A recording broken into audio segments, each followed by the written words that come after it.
Hey, good evening. It's 6 o'clock, so I'd like to call this meeting to order.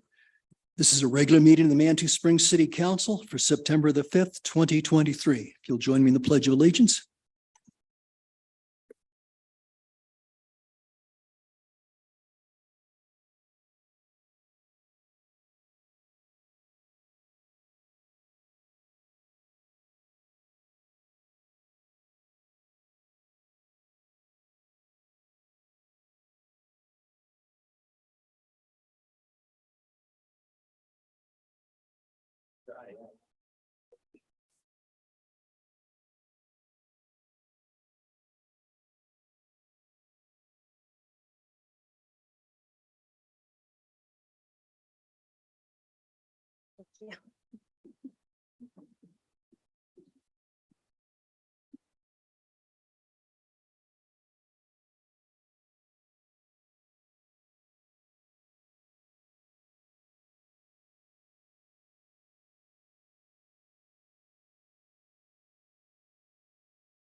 Flag, United States, to the republic for which it stands, one nation, under God, indivisible, with liberty and justice for all.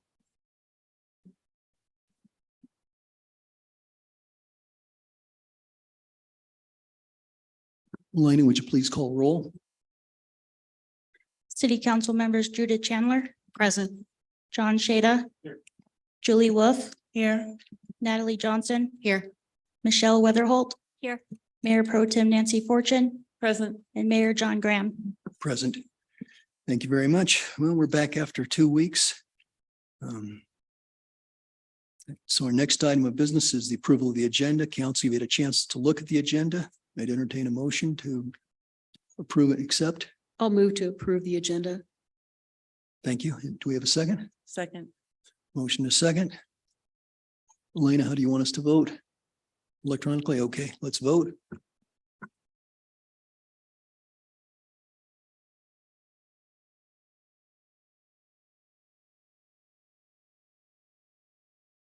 7-0 in favor. Okay, great. Thank you. So for tonight's agenda is approved. The next item, item E, is public comment on non-agenda items. So this is that portion of the meeting where anyone in the public is welcome to speak for up to 3 minutes about an item that is not on the agenda. Do we have anyone who wants to speak to any non-agenda items? And Elena, have we had any communication? Okay, no. Apparently there is none, so we'll move on. Next item is our consent calendar. It has 4 items under it tonight. First is a street improvement contract. Second, approval of the August 15th, 2023 regular meeting minutes. Third, approval of the August 22nd, 2023 special meeting minutes. And fourth, approval of fire mitigation expenditures in 2023. And council, anyone who's interested in taking something off for separate discussion, we can do that. If not, I would look for a motion to accept and approve. Yes, Julie? I'd like to remove number 1 and number 2, please. Okay, so items 1 and 2 will be taken off the consent calendar and handled in that order after the consent calendar business is taken care of. Anything else anybody wants to pull off for separate discussion? So I'm happy to move to approve 3 and 4 of the consent calendar. Okay. Do we Second. Okay, motion is second. Any further discussion? Okay, let's vote.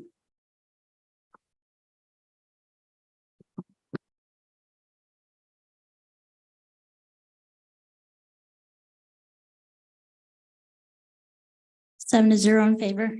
Okay, great. Thank you. So items F3 and 4 are approved. Next item will be item F1, street improvement contract. Councilor Wolf, you voiced some concerns, so why don't we start with you? Oh, thank you. I just had some questions. On page 12 of the packet. Sorry, let me scroll forward to that page. I just, I don't know that much about roads, but I see that we're pouring concrete on the east half of Cedar Lane, whereas we're doing the asphalt on the west half. So the east half is that super crazy steep road, right? With no guardrail at the bottom, mind you, just a nice big cliff.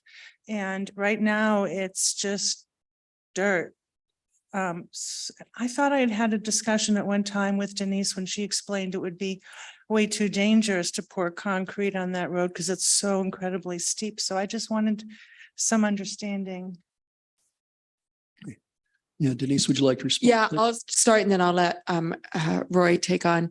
Yeah, when we first talked about that, that's why we're not doing pavement because it's too slippery. So we had tracks.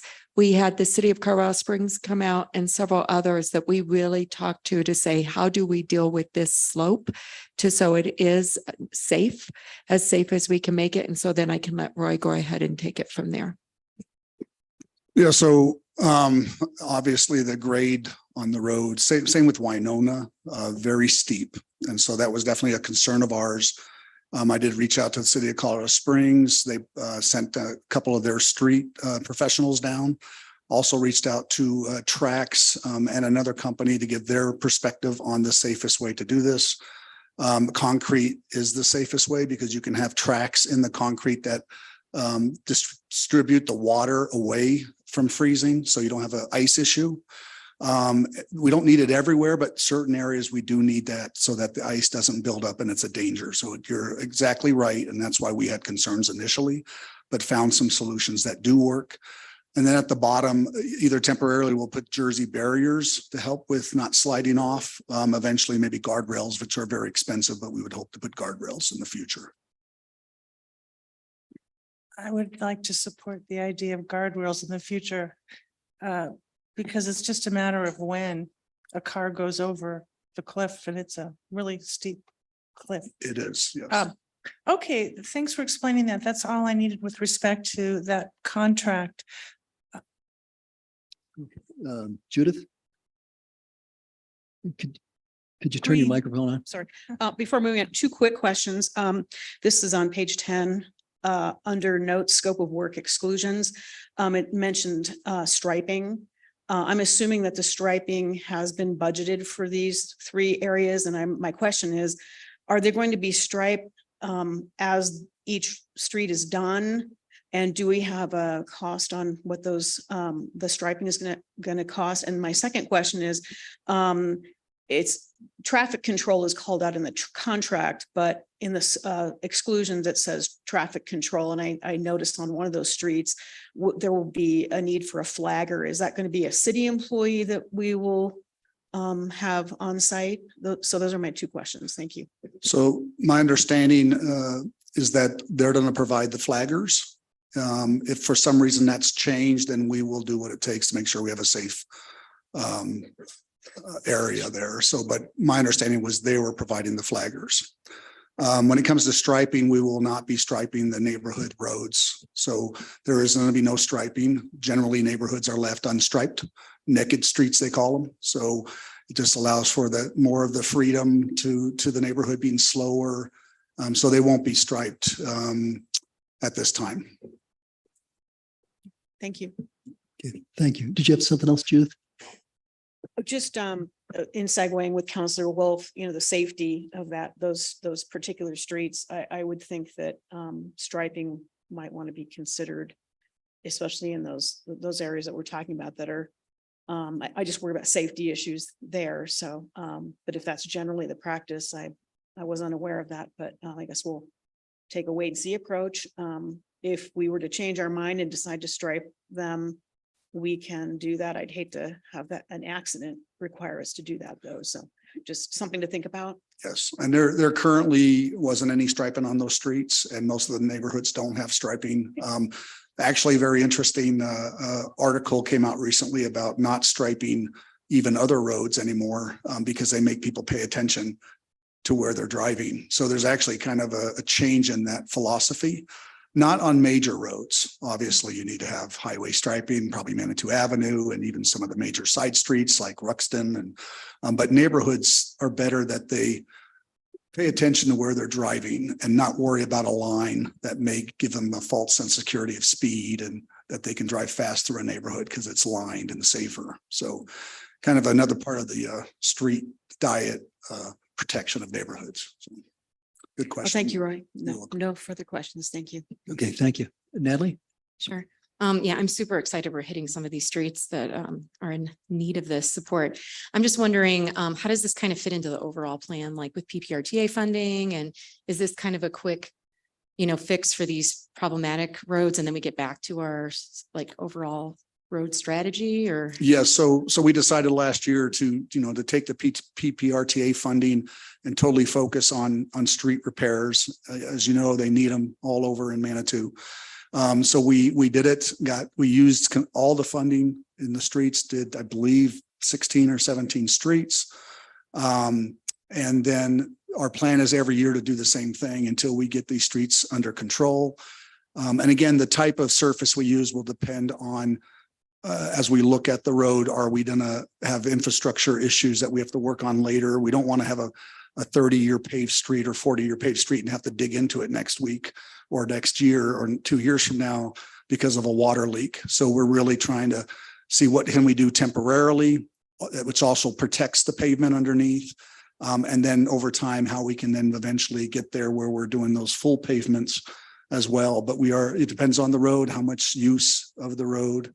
And we'll continue that process. So these are additional roads that we, after the rainstorms, and if you haven't been up in those areas, are really, really dangerous and bad. So we really need to do something and decided to ask for the additional money to get it done. Go ahead, Denise. I do want to add a couple of things. This is, of course, coming out of the parking enterprise. And you will see when we present the budget to you in October, we are putting a certain amount every year from the parking enterprise for paving and for bridge repair. So that's what we will be proposing. This is residential focused. So it's really focusing on the residents and using some of the funding that we get from parking and really work on the streets that's in the neighborhoods and get those completed. So this is 100% parking enterprise fund money. Thank you. Natalie, did you have anything else? No, okay. Julie? So it's not PPRTA money? Or it is? Not for PPRTA? these additional roads. These roads right here are for the parking enterprise. We budgeted 120,000 during the mid-year budget. Remember, we talked about the 120, but due to all the rain, we found a couple of roads that just have to be done this year.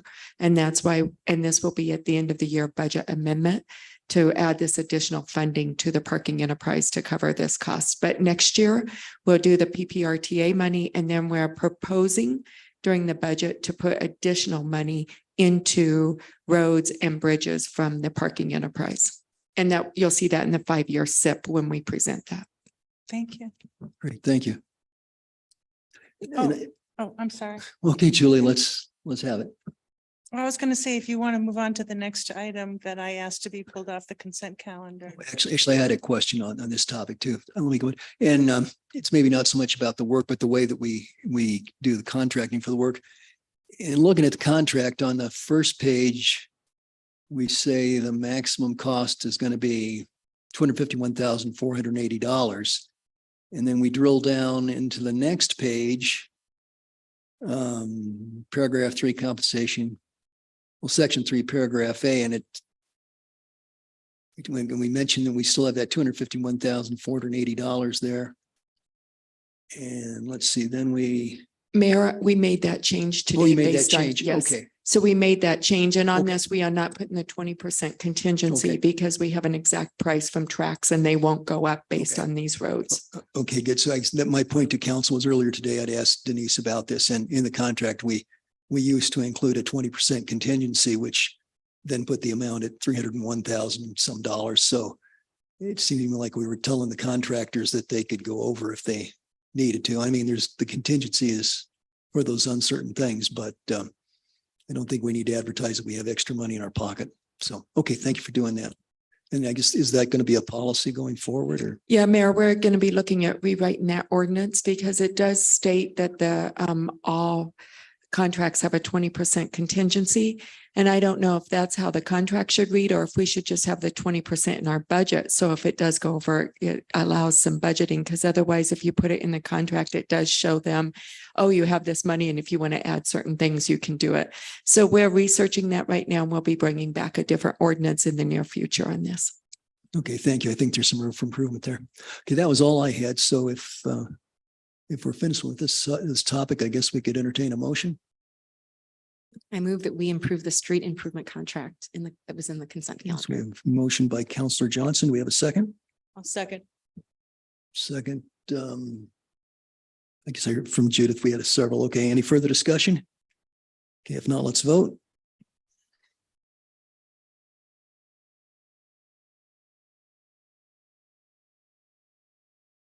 7-0 in favor. Okay, great. Well, maybe we can get those streets fixed before the winter hits. Good, great. Thank you. Next item was is F2, approval of the August 15th, 2023 regular meeting minutes. Julie, I think you had concerns. Yes, there was just one little change I wanted to propose on page 18 of the packet, and that is that the second to last bullet point under section J, City Administrator Report. I think that should say there was a $0 increase in the employee health insurance premiums with no reduction in coverage or with no reduction in benefits, thanks to human resources. Because as it reads now, it means something different.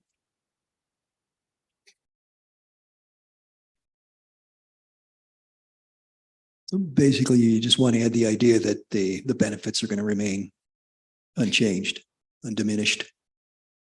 Yeah, this means that Denise announced that none of the employees are going to get like any raises in any of their benefits or whatever, but that's not what we discussed. We discussed health insurance premiums. So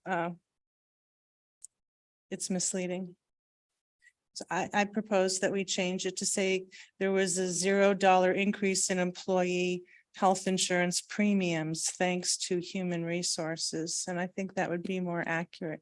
I just didn't want to be sending a message that, hey, employees, we just want you to know we all voted to like have $0 increase on your benefits coming up. So just a clarification. Okay. Lena, you were able to copy that down, made sense? I did, yes. Okay. Well, Julie, then would you, Then I would move to adopt to approve the minutes from the August 15, 2023 meeting as amended. do we have a second? Second. Okay, seconded by Counselor Johnson. Any further discussion? Okay, so let's vote.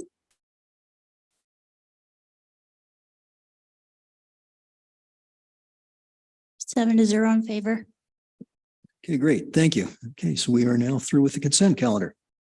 We can move on to our first of two presentations tonight. This is the City of Manitou Springs Pollinator District Certification presentation. And I believe part of this is going to be done via Zoom or remotely. Denise, okay.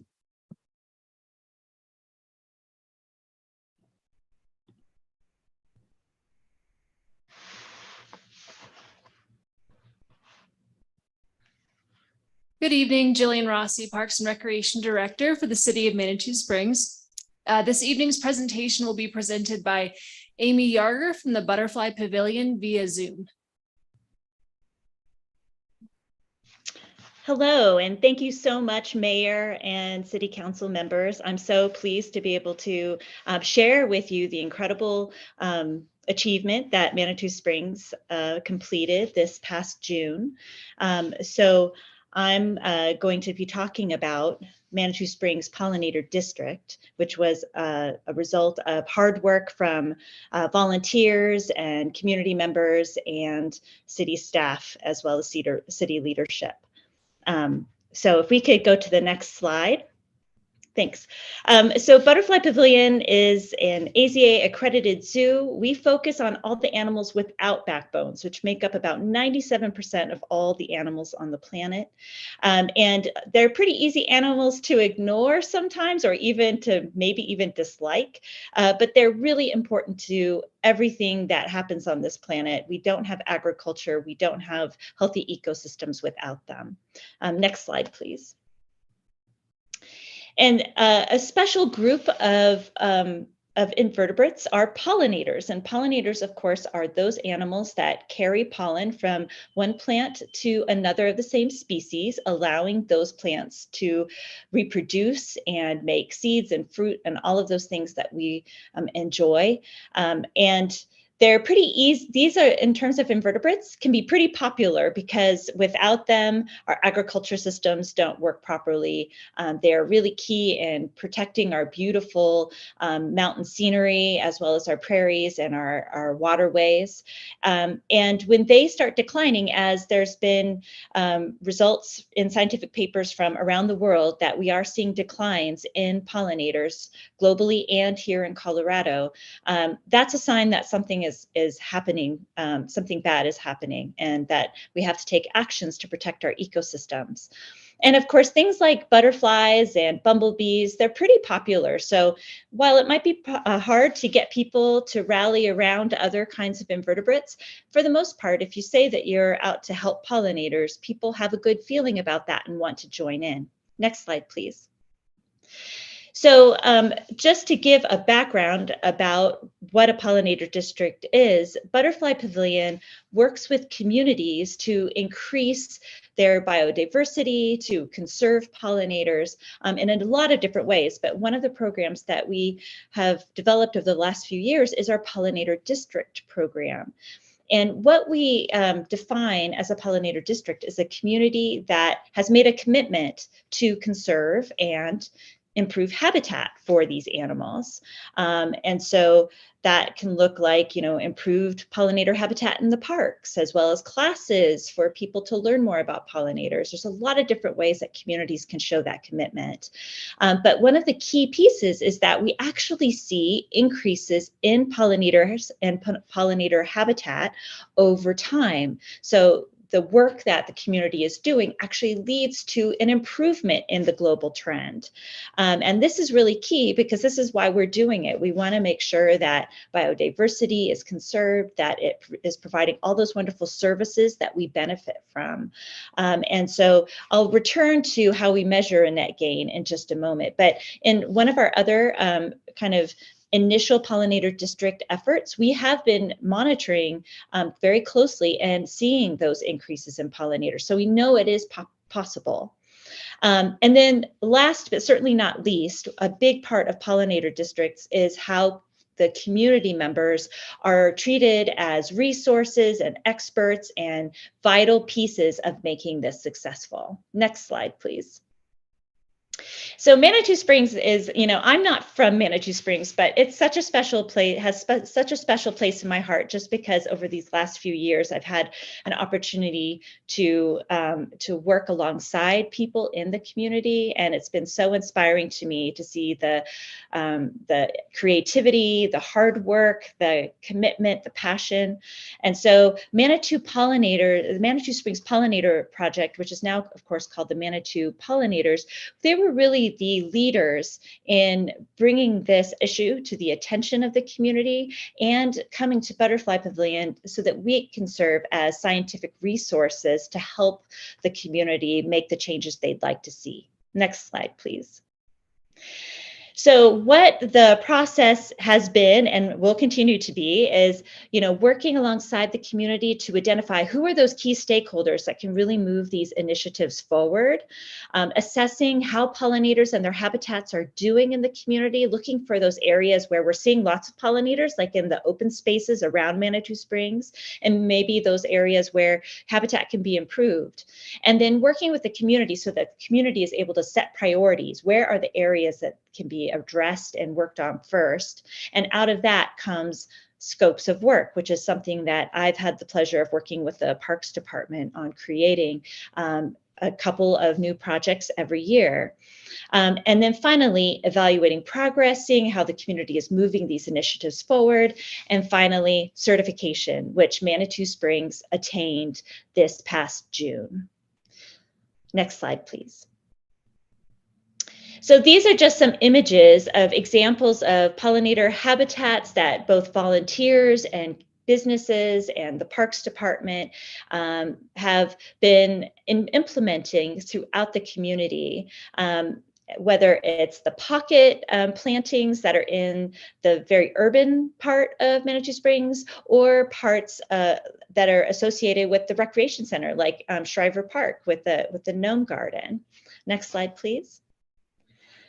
And then the thing that is so exciting about Manitou Springs is the way that they celebrate pollinators. So these are images from not this 2023, but from the 2022 Pollinator Festival, where people from all throughout the community and the surrounding area, partners, local partners, other nonprofits, came to celebrate pollinators, educate about pollinators, and even have a pollinator puppet parade, which is one of the most unique ways I've ever seen in all my time studying pollinators and working with people on pollinator conservation. And it's an example I hold up to every community I talk to, like, oh, well, you know, Manitou Springs, they have a pollinator puppet parade. So next slide, please. So Manitou Springs has achieved so much with the park plantings that have been going through over the last couple of years, to the commitment to maintaining pollinator habitat in a way that doesn't harm them, and as well as the incredible efforts of people like Melody Doherty and the other Manitou pollinators, and just raising awareness and getting people involved. In the case statement that I provided the city team earlier this summer, there were a few recommendations, because certification is a wonderful achievement, but it's certainly not the end, because we can work with the community to continue to improve biodiversity in the community. So some of the impacts that, just to make them grow over time and to continue to include people from the community in these efforts. Some of the recommendations that we have is that we really focus on that collaborative piece and that communication piece between our city team and the residents and the volunteers and the local partners, to make sure that everyone is working together and that everyone can use their skills and their expertise in a way that's really productive for the community. And then another piece, and this is something that the community members can really take a lead on. It's not necessarily something that the city has to devote resources to, but we would like to get a sense of what pollinators we're finding in the city. And this is something that Butterfly Pavilion can assist with, getting people out there, helping to do pollinator counts, looking at how many pollinators are actually visiting all these new habitats that have gone in over the last 3 years. That's something that we also would like to see the pollinator district continue to be a success. And then finally, so much of our communities are private property. And so there's only so much that the city team can do. But by really focusing on educating residents and businesses on things that they can do on their own properties, this is a way that we can make a lot of impact with a pretty small input of resources. And there are a lot of other things like grants that we can connect residents with, so that they can invest in their own properties and improve pollinator habitat there. So those are just some of the recommendations that we made in our case study. And others, we just want to recognize the hard work of people like the Manitou pollinators, led by Melody Doherty, as well as the city parks team. They've really been just standout partners, and Butterfly Pavilion is so honored to work alongside them. So thank you very much. And I'm happy to take any questions. Anyone on council have questions? Natalie? I'm just curious about the difference between a municipal pollinator district and a traditional one. And so I'm just kind of wondering how we pulled that off. So how are you able to make that distinction? So the distinction that we make, pollinator districts need to be more than just sort of like a street with houses. It has to have different types of land uses included. And so kind of your sister pollinator district is a development called Baseline, which is located in Broomfield. Baseline is actually not the first municipal pollinator district, but they are a development that includes open space, parks, commercial properties, industrial properties, agriculture, as well as residents. But it's not a full municipality. It's just a development, and it's 1,200 acres, which can seem like a lot, but it's really not that much when you compare it to a municipality like Manitou Springs. So we do make that distinction. And so when Manitou Springs was awarded the first municipal certification, we tried to be as clear as we could that really the undertaking that Manitou Springs took on included a lot more stakeholders, a lot more, just land. And it's a lot for a municipality to pull off because you all have so many moving parts and so many different parts of your community. Does that help? Thank you. Mhm. Other questions from council? Judith? Not any questions, just a comment. I'm actually tearing up a little bit, and I'm see Melody Doherty in the audience and want to just really call her out and all the many volunteers who worked countless hours to make this happen. Two things I'd like to say. And I brought this up before, but I think now is the time to say it out loud again. And that is, and this is for you to hear too, Amy. I think it's really important that we move forward, that the next step that we take is to, and I'm willing to roll up my sleeves on this one, to support an ordinance to bring before council, supporting the rights of pollinators, which includes but is not limited to banning neonicotinoids and other toxic, potentially carcinogenic pesticides and herbicides citywide. I think, we're a pollinator district now, and it would be disingenuous to, to not attempt to do this. Other communities have done it, and we've got this pollinator certification, and we can do it too. The other thing that I'd like to just encourage the Manitou pollinators and anybody who's involved in sustainability, a grant idea to now have an annual contest with residences and businesses. I heard the word grant, so I'll be looking into that to create, maintain, and collect data on a pollinator garden at your home or business. And so I see Melody shaking her head yes. And so I'd love to see this coincide with the annual pollinator festival that occurs every year in June. So just some thoughts, but I think it's time to really start protecting our pollinators with an ordinance that protects them. That's all I have. Thank you. Anybody else? If not, Amy, thank you very much for all the work you've done and for your presentation this evening. And I think voicing some of council's comments. Melody, thank you so much for what you've done. You've been a real stalwart here in all this. Do we have other pollinators in the audience? And Jillian, of course. Oh, hey, hi, thank you. Okay, great. Back to you, Jillian.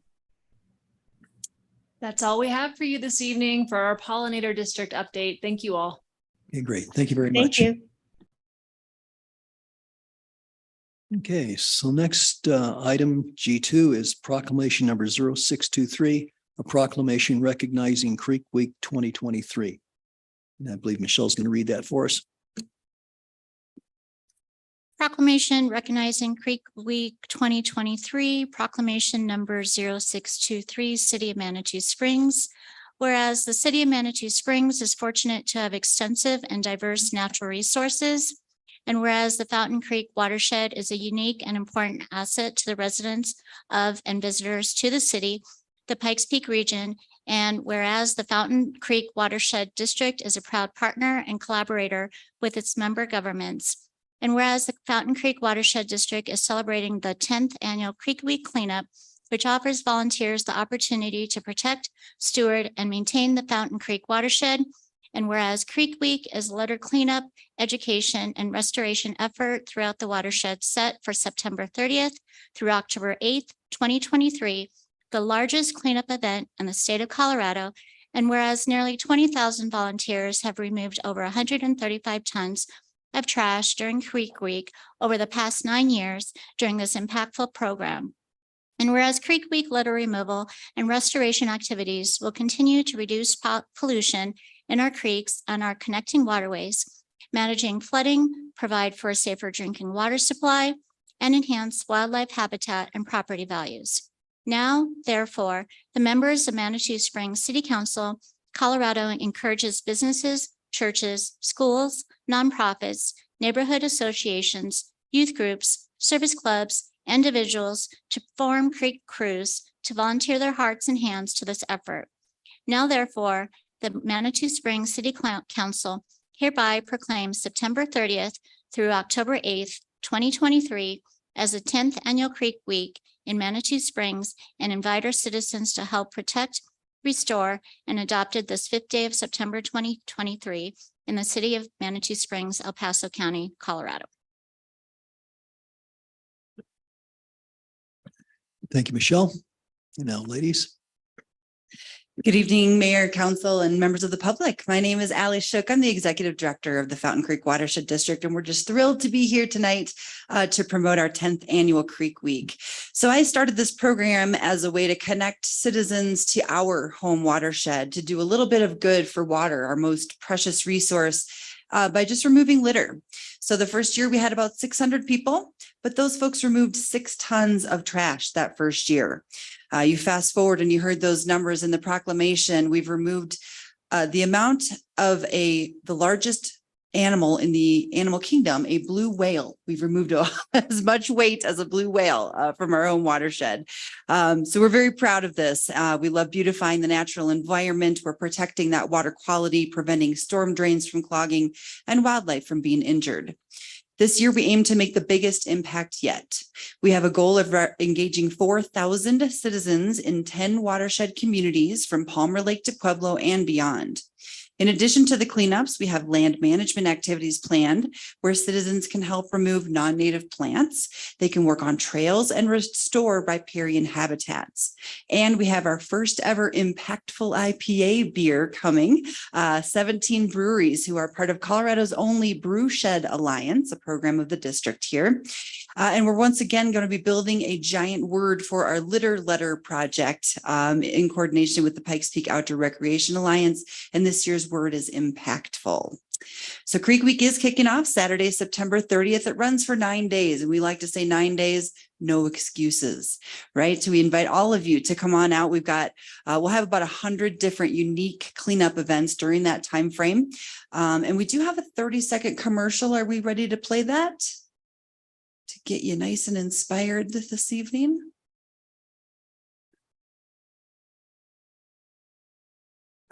Join us for the 10th Annual Creek Week Cleanup, the largest cleanup program in Colorado. It's time to make a difference in our communities and the environment. You're invited to be a part of this 9-day event from September 30th through October 8th, where citizens from across Colorado unite to clean up trash and debris from our precious land and waterways. Register your own creek crew or join one of the many public cleanups. Pick a date, pick a site, and pick it up. Let's work together to make our waterways cleaner and safer during Creek Week for everyone to enjoy. I mean, doesn't that look like fun? It is. It really is fun. I would like to specifically thank our many partners and friends here in Manitou Springs. Manitou's been a part of the Watershed District since we were founded the past 14 years. We've shared many successes together, including the recent Pollinator District designation. We're proud of that and look forward to more continued collaboration. I would like to introduce Hannah Mooney. She's our outreach coordinator. She'll share a little bit more specifics about what's happening here in Manitou. Hello, everybody. We are very excited to announce that we were the recipients for a grant from the Manitou Garden Club. And for the 4 cleanups that the city is coordinating on Saturday, October 7th, we will be hosting a free native plant adoption program in collaboration with the Manitou Pollinators, the Manitou Seed Library, and Rick's Garden. These plants will be given away with a fun magnet and info card, and we will follow up with all of the plant adoptees to know about their plant babies and ensure a high rate of success. Additionally, the Fountain Creek Brewshed Alliance has brewed its very first collaborative beer, like Ali mentioned. It is called the Impactful IPA, and it will be available across the watershed in 17 craft breweries. So you can try your very own Impactful IPA at the Manitou Brewing Co. as they are a partner in this program. Love to answer any questions you might have, and hopefully all are excited about Creek Week. Yes. Thank you. So Council? do you get some of the money when the beer is purchased? Yes, $1 per beer will come back to our clean Ah. water activities. And it's just a great way to market, meet people where they're at, right? I know I hang out at breweries, so I know other people do too. Other comments or questions from council? We would love to get a picture with you all tonight. Is that possible? Yeah, I think that'd be doable if you've I've got got your a- own photographer. Ours is in Spain Oh, right yes, now. I've got this really fancy camera. But would you be able to join us for a picture quick? Sure. Or do we need to vote? Maybe we need to vote. It's already passed. Okay. Okay. Quick, quick. Are your buttons? Guys, on your buttons? And let's have Jillian and Melody. You guys are part of Creek Week in Manitou. Come on over.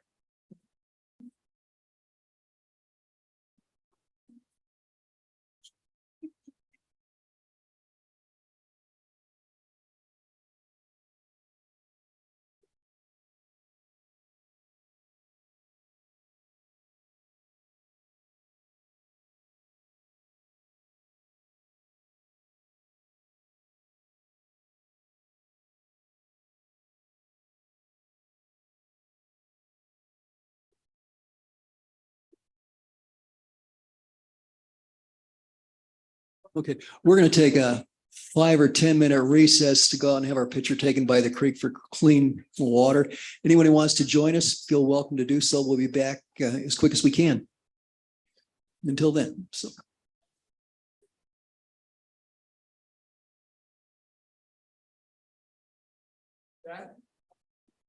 No, I know better than that. Yeah, no, no, like.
Thank you. I'll call this meeting back to order. Thanks to the audience for indulging us. I would challenge the Colorado Springs City Council to have their picture taken by a creek in so short a time.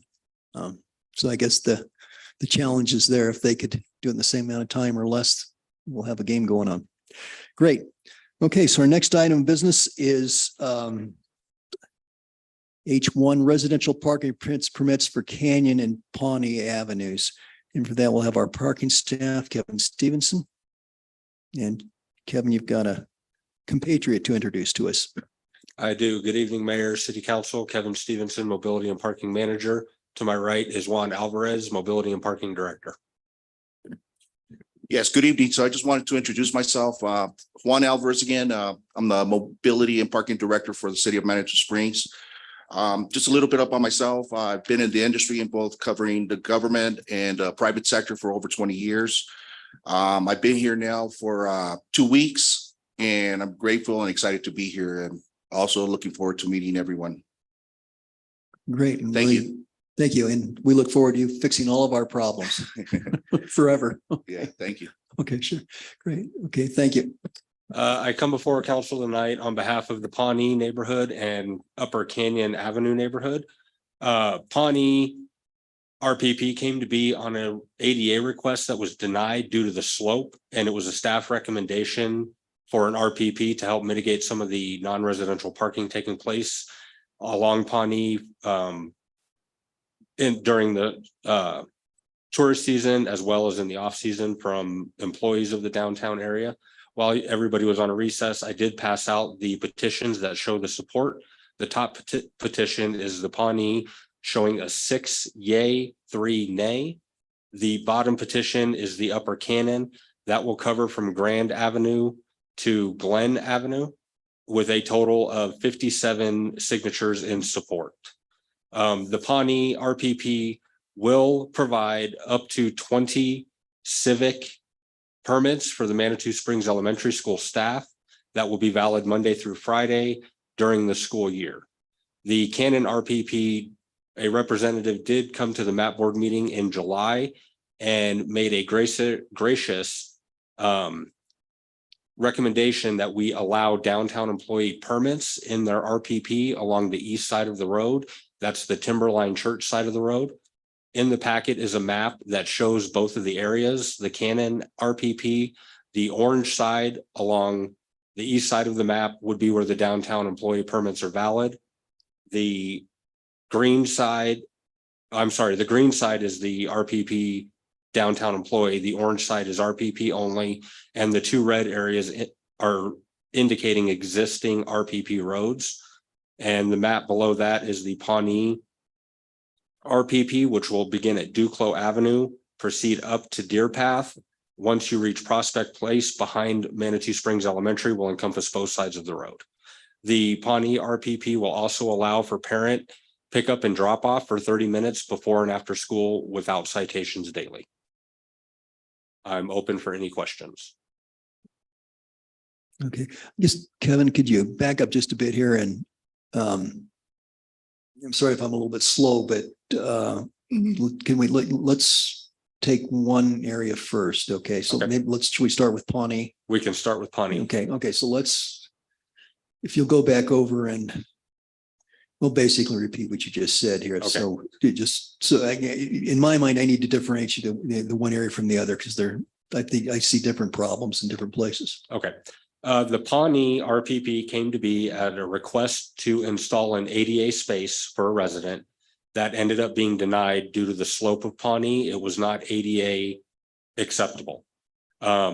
Staff then recommended an RPP to help mitigate some of the non-residential parking that's taken place up there. That's mainly from tourists during the tourist season and downtown employees. This would restrict the parking to residents only. The RPP area did recommend allowing the 30-minute drop off and pickup times during school to accommodate the elementary school. Per the RPP guidelines, because there is a school within the defined area of the RPP area, they would be entitled to up to 20 permits for staff to park in the RPP Monday through Friday during school hours only. Okay, thank you. Council questions for Kevin? Natalie? Sure. And then how will this look once the library is open at that location too? Currently, we have paid parking along the library side of Pawnee up to Duclos, and that intersection parking area is paid parking. And So then that, library staff would just work with existing like congregational church or something. they could do that, or they would be open to a downtown employee permit, which are valid in the congregational church in the summer months, and then the 500 block all other times. Okay, thank you. Michelle? Are parents able to park at the community congregational church for pickup and drop off? They are. Okay, thank you. Nancy, did you have your hand up? Yeah, I was just wondering, in the past, we've gotten a good analysis of this and for this one, we had a couple of maps without legends on them that you've now explained very quickly. How, and perhaps you said, but you talked so fast, most of it went in one ear, not the other. How many slots are available? How many are, some sort of analysis of how many are needed? I know you can't do an exact analysis, but I'm just wondering what analysis went into this to determine that an RPP was appropriate. I know that and I was looking for hot link to PP guidelines 7C6. I didn't know where to find that reference. And So- sorry, I was gone this weekend, so I didn't have time to look up a whole lot of this stuff. No problem.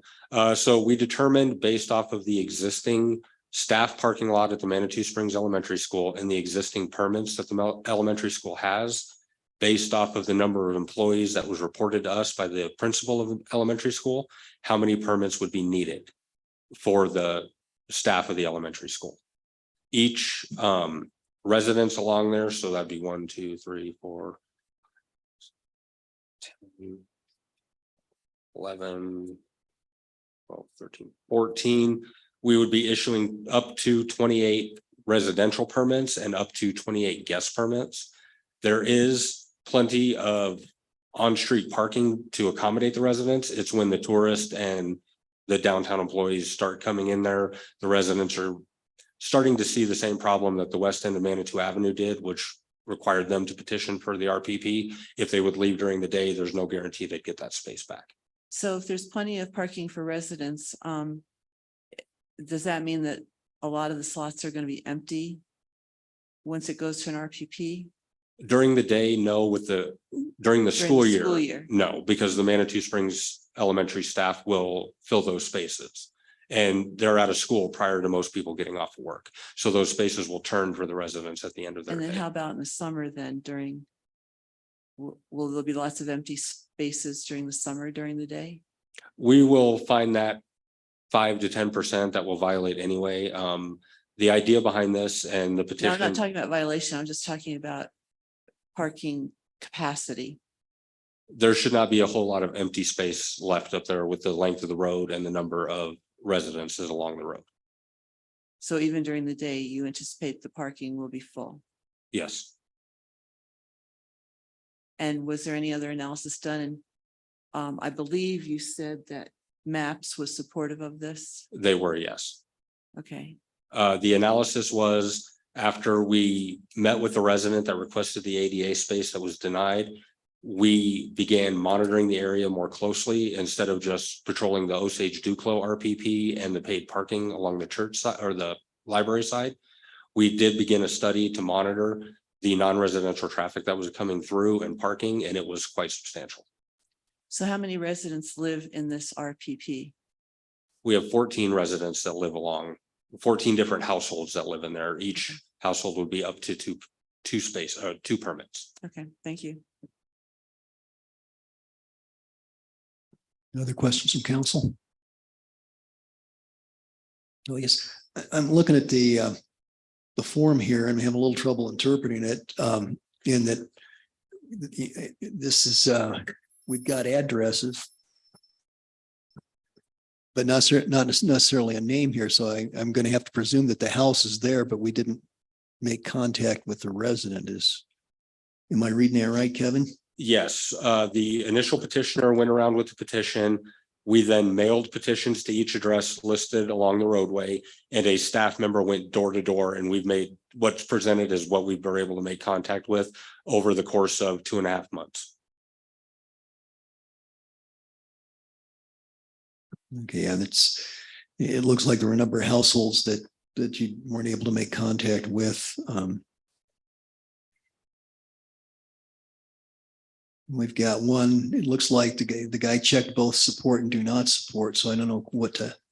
Are you make of looking that. at the second page, Mayor? Yeah, second page, yeah. He did initially not support based off of his note on the bottom, came to the office. We had a discussion after he understood the guidelines and how the RPP would work a little better. He then decided to change to support. He did initial and date where he did check off the support after our discussion in the parking office. Okay, I see that he's got his name here, but it's under yet another box and it doesn't, I would not necessarily conclude that from what I see on the form. Okay. All right. I believe we have at least one member of the audience who lives on Pawnee and would be affected by this, and he asked to speak tonight. That's Ron Allen. And if why don't we go ahead and give Ron a chance to speak now? And if there's anyone else who, is affected, we'd certainly be happy to hear from them.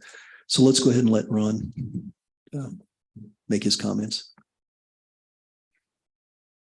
Thank you very much, Mr. Mayor. Hey, Ron, when you sit down there, if you'll give us your name and address, please. My name is Ronald Allen. My address is 107 Pawnee. And try to get about 3 inches from the microphone. Ronald Allen, and my address is 107 Pawnee. Okay, thank you. Yeah, and you wanted to make some comments regarding this? There are at least 2 parking spots in front of my house. And if we leave to go to the grocery store or run any errands, when we get back, both of them are taken up. We have to do our grocery shoppings a little at a time to make sure that we have someplace to park. I'm 70 years old. I've got COPD. And it's really kind of hard to drag a whole bunch of groceries from up the hill back down and then another trip back up to get more. And the problem we have are like tourists, but there's also employees in Manitou Springs that will park there. Just this weekend, there was a black car parked in front of our place for 3 days. And it just makes just trying to get your life moving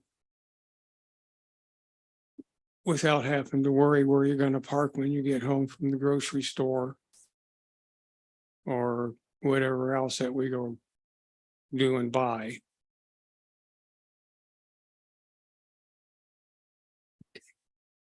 Thank you. Did you have anything else, Ron? I think that's about it. I'd just like to be able to park in front of my home. I'm paying almost $2,800 a month to live there. And I think I should be able to have a place to park. Okay, yes, that we understand. Yeah.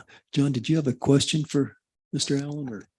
Ron, I just want to make sure that you support this proposal. Is Yes. that what you're saying tonight? Yes. Okay, I just wanted to just reiterate that. So I saw you signed it, and so I just wanted to make sure that we went on the record that you were in support of the plan and you've seen the map, right? I don't think I have seen the map. Okay. It's in the council packet. So in terms of what side of the street it's on, and maybe even staff can get you a copy of that. So this as a substitute for the ADA request, you're okay with that? Yes, sir, I sure am. Okay, thank you. Well, we've got Ron here. Anybody have questions or comments for Ron? Guess not. Okay, thanks, Ron. Appreciate it. Okay, thank you very much. So, Kevin, I guess I've got I've got frankly a little bit of heartburn in looking at this form. I can see that there are a number of people. Once they looks like there's more in support than not, but we've also got a number of non-responses here. I think council is interested in trying to be fair and trying to provide relief. I'm not sure we have all the data that we want. Can you refresh my memory what the steps are to move through the RPP? I think we have to have a public hearing on that. If not, I'd look to Mr. Parker. I believe we do. Yeah. Yeah, I'm actually reading through your guidelines right now, and they're pretty long with the process. I'm just forgetting what the final step is. I believe it is a public hearing in front of the city council. I'm just trying to find that quickly in your guidelines. I don't know if Kevin, you know, but Off the top of my head, not having the guidelines in front of me, it's the initial petition. We met with the neighborhood, both in the office and attempts door to door. We did present it to the MAP board. MAP board showed support, and now we're to the public hearing with city council. Okay, thank you. Yes, it seems to me like I remember public hearings with when we did the 400 block of El Paso Boulevard, and then up at Waltham, and then prior to Waltham, we had Manitou Avenue. Now, Manitou Avenue was quite a while ago. I think that was pre-COVID, so I'm a little bit fuzzy on that, but at least it gave people a chance. And I remember there were quite a few people who voiced their opinion on this. It's parking is a hot button issue. You can understand when you have to walk 2 blocks with your groceries through the snow. So that's a concern. Council, I guess I'd kind of like to get a temperature reading. Do you think we have enough information? Do we want to ask for more information before we go any farther with this, or do we want to move forward? Julie? I'm ready to move forward. I have plenty of information. It's the overwhelming support of the neighborhood. We're here to support neighborhoods. That's what we're hired to do. I think we need to support our neighbors and give this a try. If the public hearing is closed, I'm happy to go ahead and make a motion to approve, but I'm not sure if we still have the public hearing open. Well, we're not doing a public hearing tonight. Oh, okay. We would, Pardon that would be that'd be a future. I'm actually looking through your steps. I'm sorry I didn't have this in front of me, but it basically says it takes 2 readings in front of city council. So my expectation would be after this, if you proceed, you would do your public hearing and designate the RPP for this area. So we need 2 hearings and this would be the first of 2. Is that what you're saying? It actually doesn't even say hearing. It just says 2 readings. 2 readings. Okay. Do we have to read anything for the reading? Your reading is a sort of a. I move to approve the reading for tonight.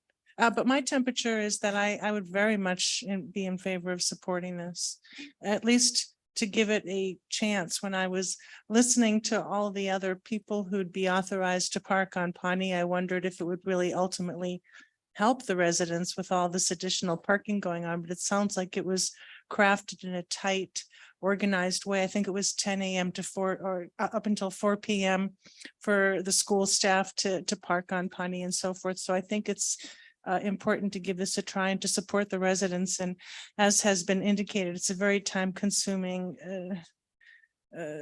lengthy process. And the neighbors have finally completed this process, and I would like to support their request. Okay, so you're making a motion? I was confused. I thought maybe we're not motioning, we're just reading. But you can make a motion to approve it on first reading. Oh, I move to approve this on first reading. Okay, can we differentiate it? Right now, I think we're just talking about Pawnee. Is that correct? I move to approve both the Pawnee and the Canyon Ave proposed RPP. I'll second that. Nancy? I would like to just address one at a time, if we could. I don't have an objection to that. I move to approve the Cannon Street RPP. I'm sorry, we've been, well, Oh, we're doing Pawnee only right now? yeah. Oh, that's what pardon we're talking me. about. I move to approve the Pawnee RPP. I'll second. We have a second? Judith? Natalie seconded. Oh, Natalie, okay, I'm sorry. I didn't. I had a point of discussion. Okay, so we've got a motion here to begin the approval process for Pawnee Avenue for an RPP. Judith, you have a comment? Yes, so I just want you to know that I volunteer as a school crossing guard at the elementary school, and I mean, it's just a nightmare up there. So I do really feel for the residents there, and the visitors and the parents who are dropping off and picking up kids. I did think that this Pawnee petition was just a little confusing. Ronald, and this is just, point of clarification, by the way. I see that you've signed it twice, Ronald, on page 2, number 2, and then you've signed it again, I believe on the second to the last page. And then there's a few line items, one on the front page where I see a signature, but I don't see a name, not sure. So there's more actual signatures than names. And there's another on page, second to the last page, there's 2 names, but only 1 signature. So I'm just a little confused at how many people signed the petition, which is not necessarily a reason to vote against it on first read, but I had an opportunity recently to get lots of signatures myself, and you have to make sure that you get the name and that they fill it out right and they sign it and they date it. And so I just felt like this was a little hate to say sloppy, but confusing, I'll say confusing. So I'm not quite sure how many households were contacted and how many valid signatures you actually obtained is my only point of clarification. Thank you. Okay, thank you. Other comments? Okay, we have a motion on the floor to approve the Pawnee, or to start the Pawnee process. There's no further discussion. Let's vote.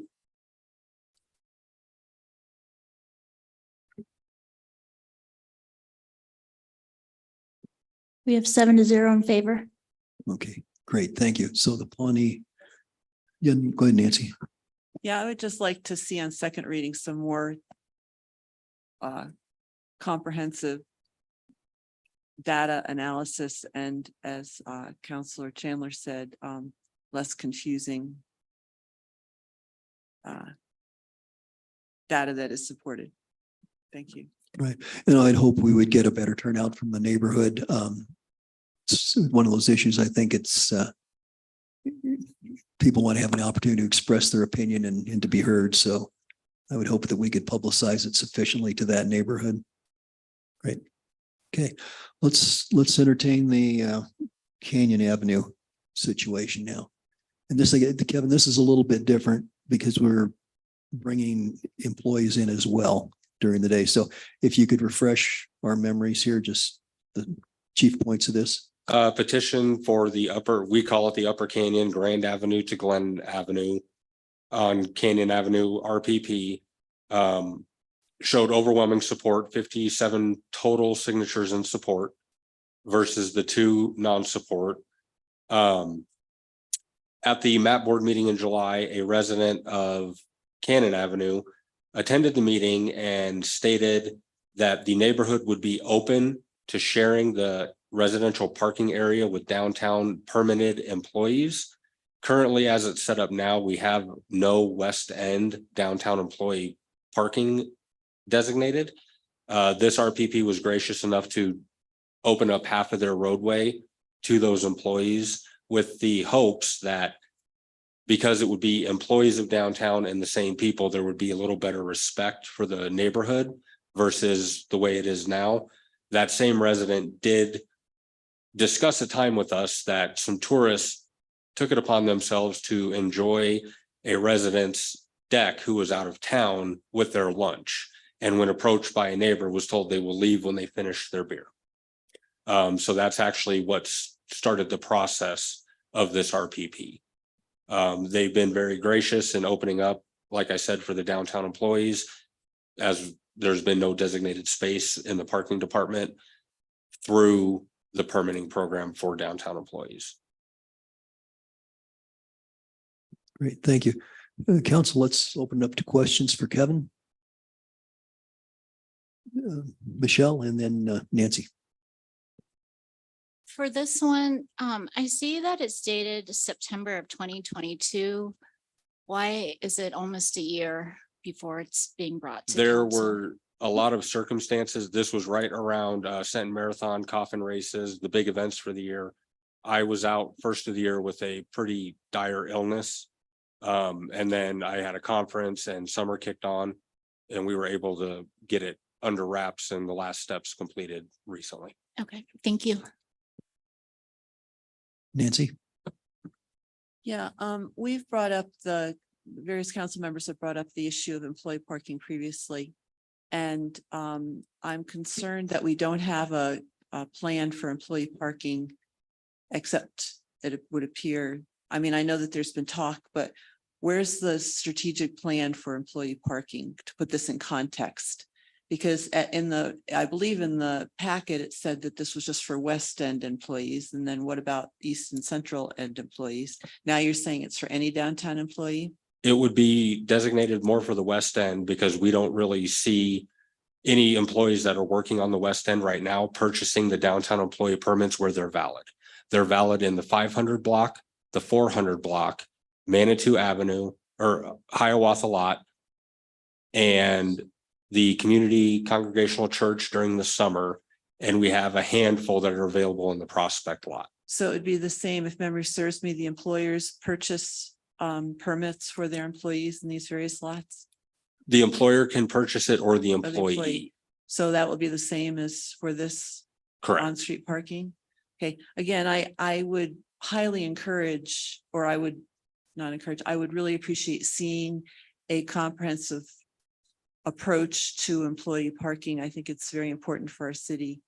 And not just piecemeal employee parking. And this seems to be an issue outside of the RPP.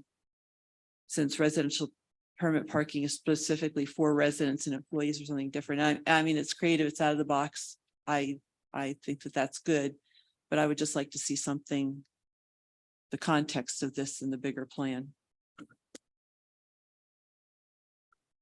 Mr. Shada? My only, I live in this neighborhood and I'm pretty aware of the parking problems on Canyon Avenue. And I think this is going to go a long way. And I really think that's great that the neighborhood is willing to accommodate some downtown employees. I guess my comment would be, once we put this into effect, I think it'd be really nice to have some signage right there at Canyon and Park Avenue that says public parking to the left. Because right now, the only signage there says, what does it say? It doesn't say dead end. What's the new politically correct term? No outlet. And to me, that's sort of somewhat confusing when it says no outlet in the arrow. I'm not certain whether that means you're supposed to go that way or that way is no outlet. I find that somewhat kind of ambiguous. And I can say that probably tourists find that signage also ambiguous. So it would be nice if we would point, to the left that says public parking, to the left. So once this goes into effect, then there's no reason for the public to be up there kind of trolling around for parking places. Thank you. Thank you. Judith and then Nancy. Yeah, this is a question for Jeff and another point of clarification. I also was a little confused about the 2022 signature dates. Is a petition like this valid in perpetuity? I mean, do we even know if these people still live here? I mean, is there a process by which we need to go back at some point? This is a lot of signatures to verify that a year later, this is still Still the desire of the neighborhood. yes, thank you. No, there's actually nothing in your regulations that addresses like how many days there's validity to a petition. I think it's so ultimately you can make your own judgment. Has there been any turnover in the neighborhood? It's up to you to decide whether you want to find it to be too stale. I don't know the neighborhood, but I would expect you probably haven't had a ton of turnover in a year. So I think you could certainly rely on it. It's certainly reasonable, but it's really up to you. Thank you. Welcome. Okay. Let's see, and I think Nancy's next. Could you refresh my memory on how many residents, not residents with a T, but residences there are in the neighborhood and how many signed? And I believe it's 100% signed in support of that did sign.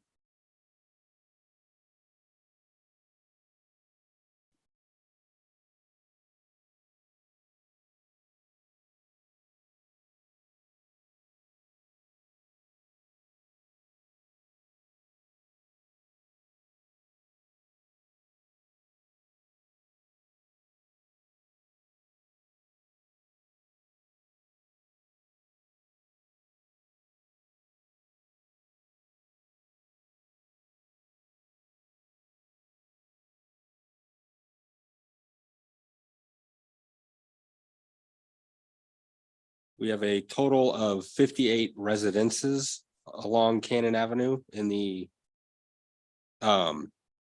requested area, 57 support to no support.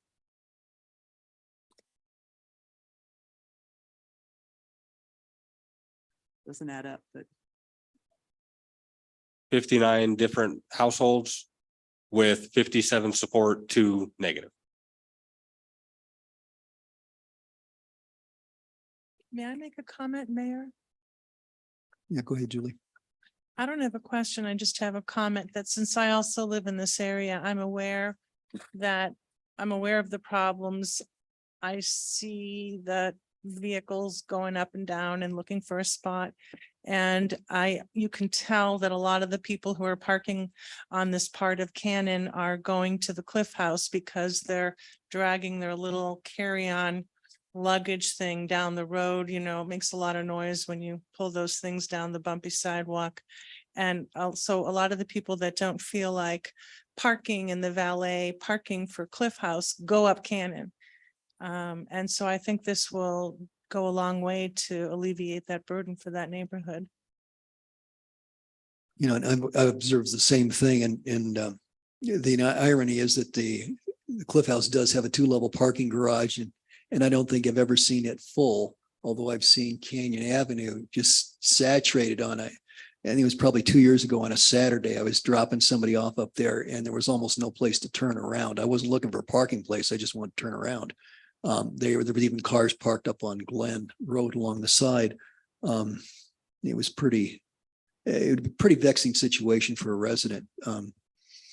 Yeah, I think we would do well to provide some relief for the residents. Certainly, I'm a little skeptical that opening up the floodgates to employee parking up there I have doubts about how good an idea that is. I think maybe if we tried it on a pilot situation and sort of were careful with the number of employee parking permits that we issued, you know, so that we don't end up oversaturating the area again. I guess my intent would be to optimize it, to use the spaces available, but to not oversell the area. So That was actually a discussion Roy and I had this morning. We can indicate those permits differently from the regular downtown employees to make it easier for staff in the neighborhood to recognize those permits, that this was assigned to this specific area.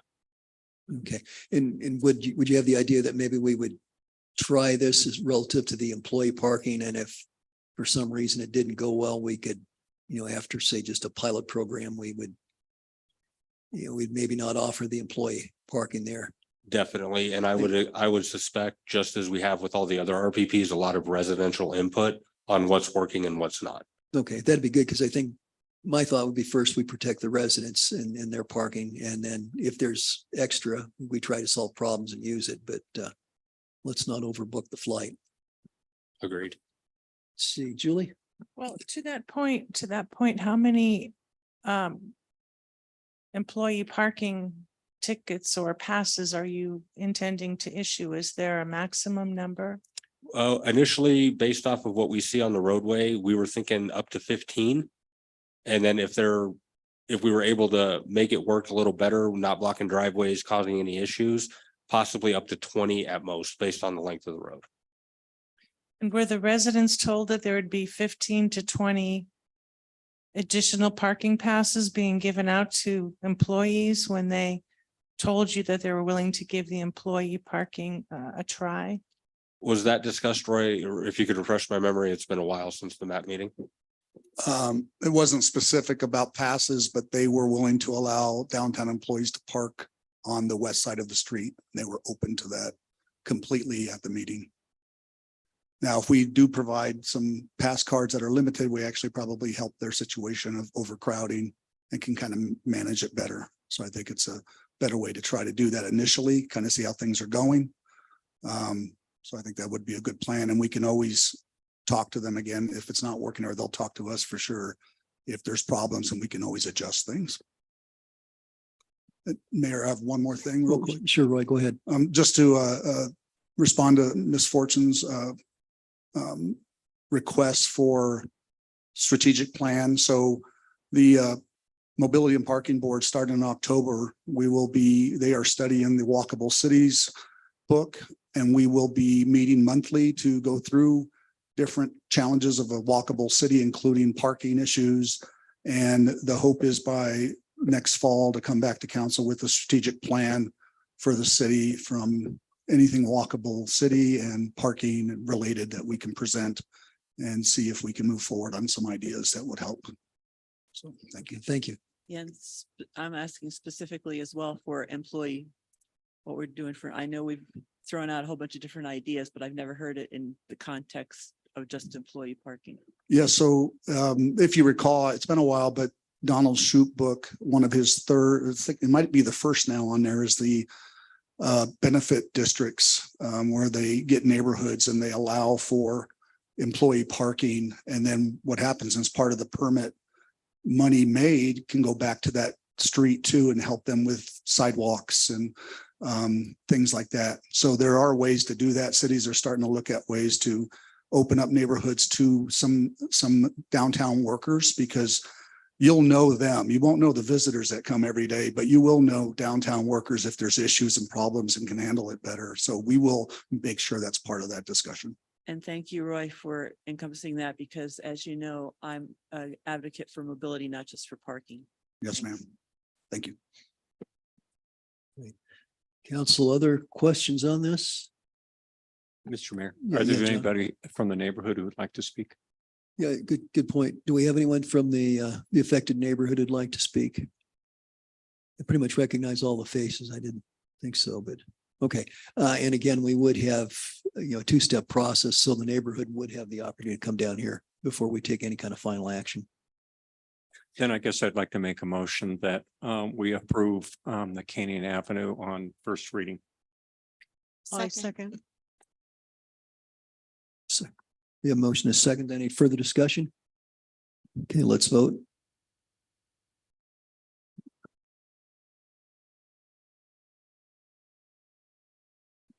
We have 7-0 in favor. Okay, great. All right, Kevin, Juan, thank you for your work. And Roy, it's always a challenge to find parking in Manitou, so we appreciate the effort. Thank Hang you. in there. Good to meet you. Okay. Thank you. Yeah. Council, we typically take a break about 7:30, so I would suggest we take a 10-minute break and come back to discuss the Mountain Metro presentation. Okay.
Can we get back to work here?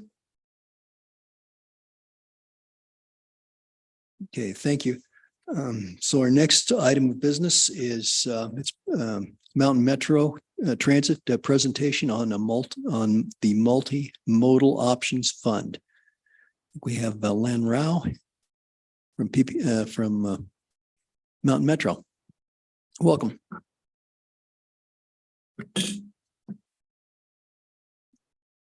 Thank you, Mayor. Good evening, Mayor Pro Tem, members of City Council.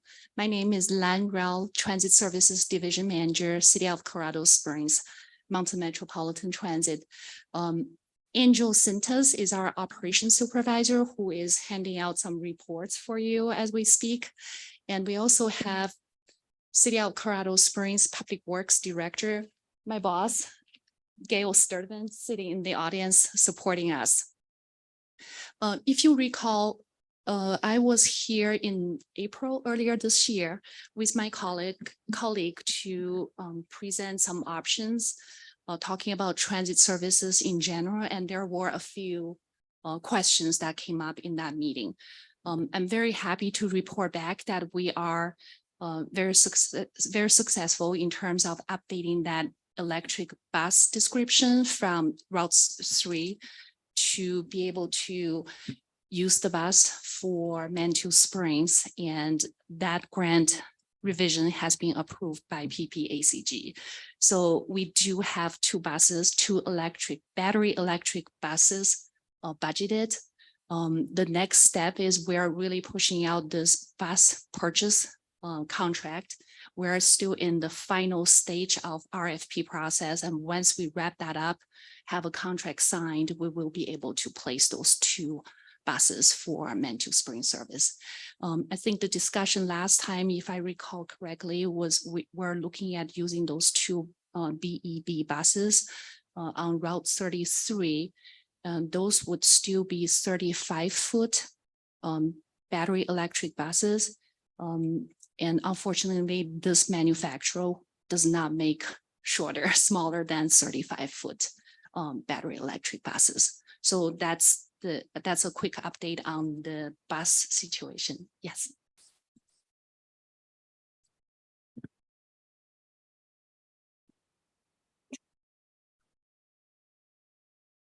Thank you.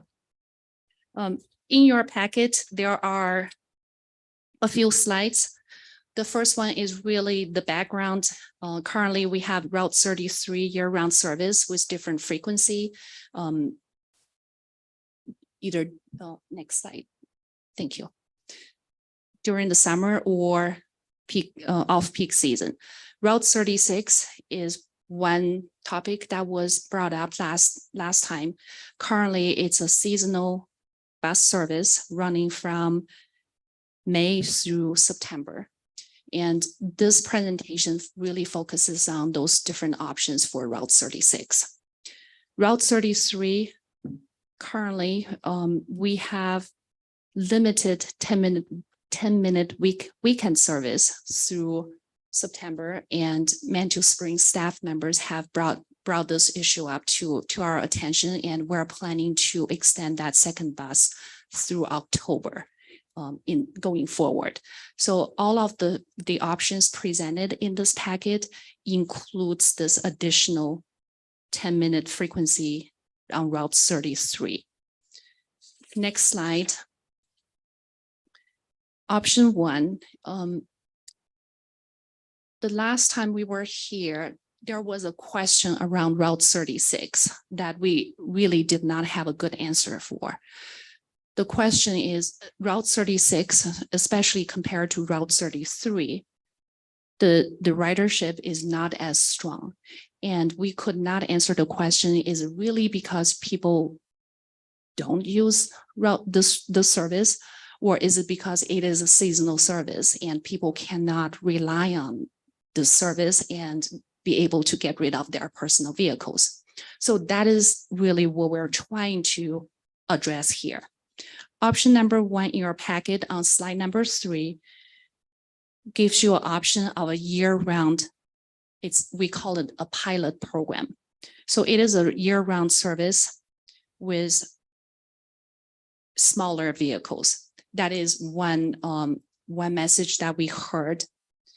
We are proposing to use a smaller transit vehicle instead of the ones currently running in Manitou Springs that you see.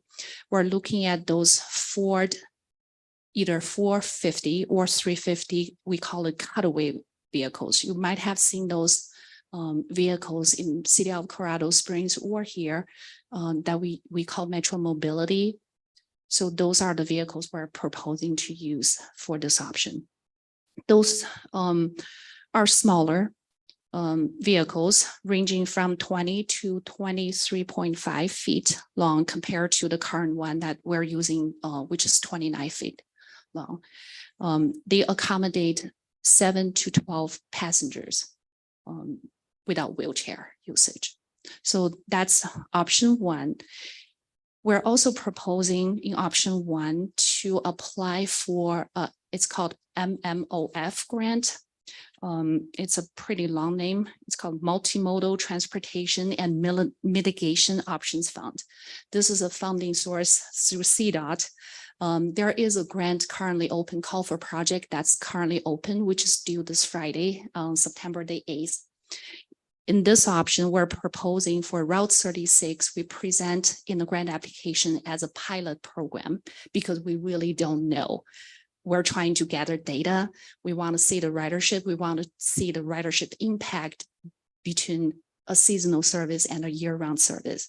And we would like to put in a grant application, getting 50% of the cost paid for from this grant, again, pending grant approval. If we are successful, we will be able to run this pilot program with 50% of the cost covered by the grant. So that's option one. Option two on slide number 4.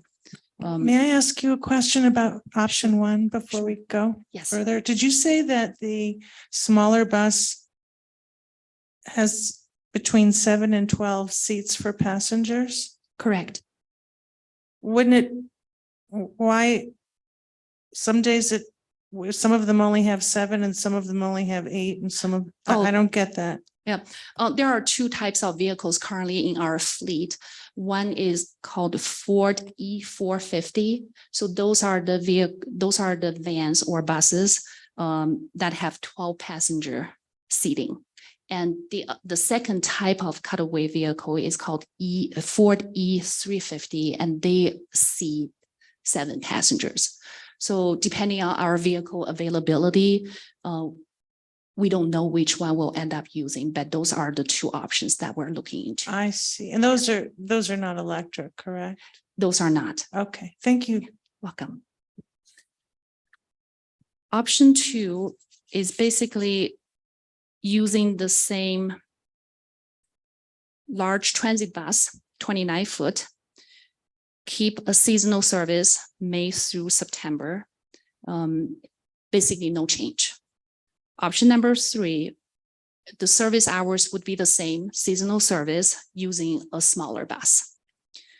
Option number 4 is to cancel Route 36 altogether and only keep Route 33. So those are the 4 options that are included in your packet. On slide number 7, you will see a table summarizing all these options with the total cost and cost to PPRTA transit funding versus Manitou Springs and the grant option. So that's on slide number 7. Option 1, again, is the option that we are using MMOF funding to pay for 50% of this pilot program. There is no long-term commitment to this grant. If we are successful in awarding this grant, we are actually intending to make it very clear in the grant application that this is for a pilot program. We understand Manitou Springs intend to try the trams going forward, either supplementing Route 33 or provide a different type of neighborhood service. So that's why we want to be transparent in the grant application that this is a pilot program. So May I ask a question? yes. Is that a 1 year pilot program? Are you thinking that that's a calendar? How would you define this pilot program for the 36 shuttle? That's a great question. Actually, it's something we're trying to figure out because the grant cycle, the grant is due, the application due date is September 8th, this Friday. We don't know for sure the date that we will hear the final result, and all the recommendation for those grant application would have to go through the CAG for PPACG before it goes to PPACG board for approval. So timeline wise, we talked to PPACG staff and they are estimating maybe early next year by March, but they don't know for sure. A point of clarification. So am I hearing you say that there's a chance that the grant will not be funded?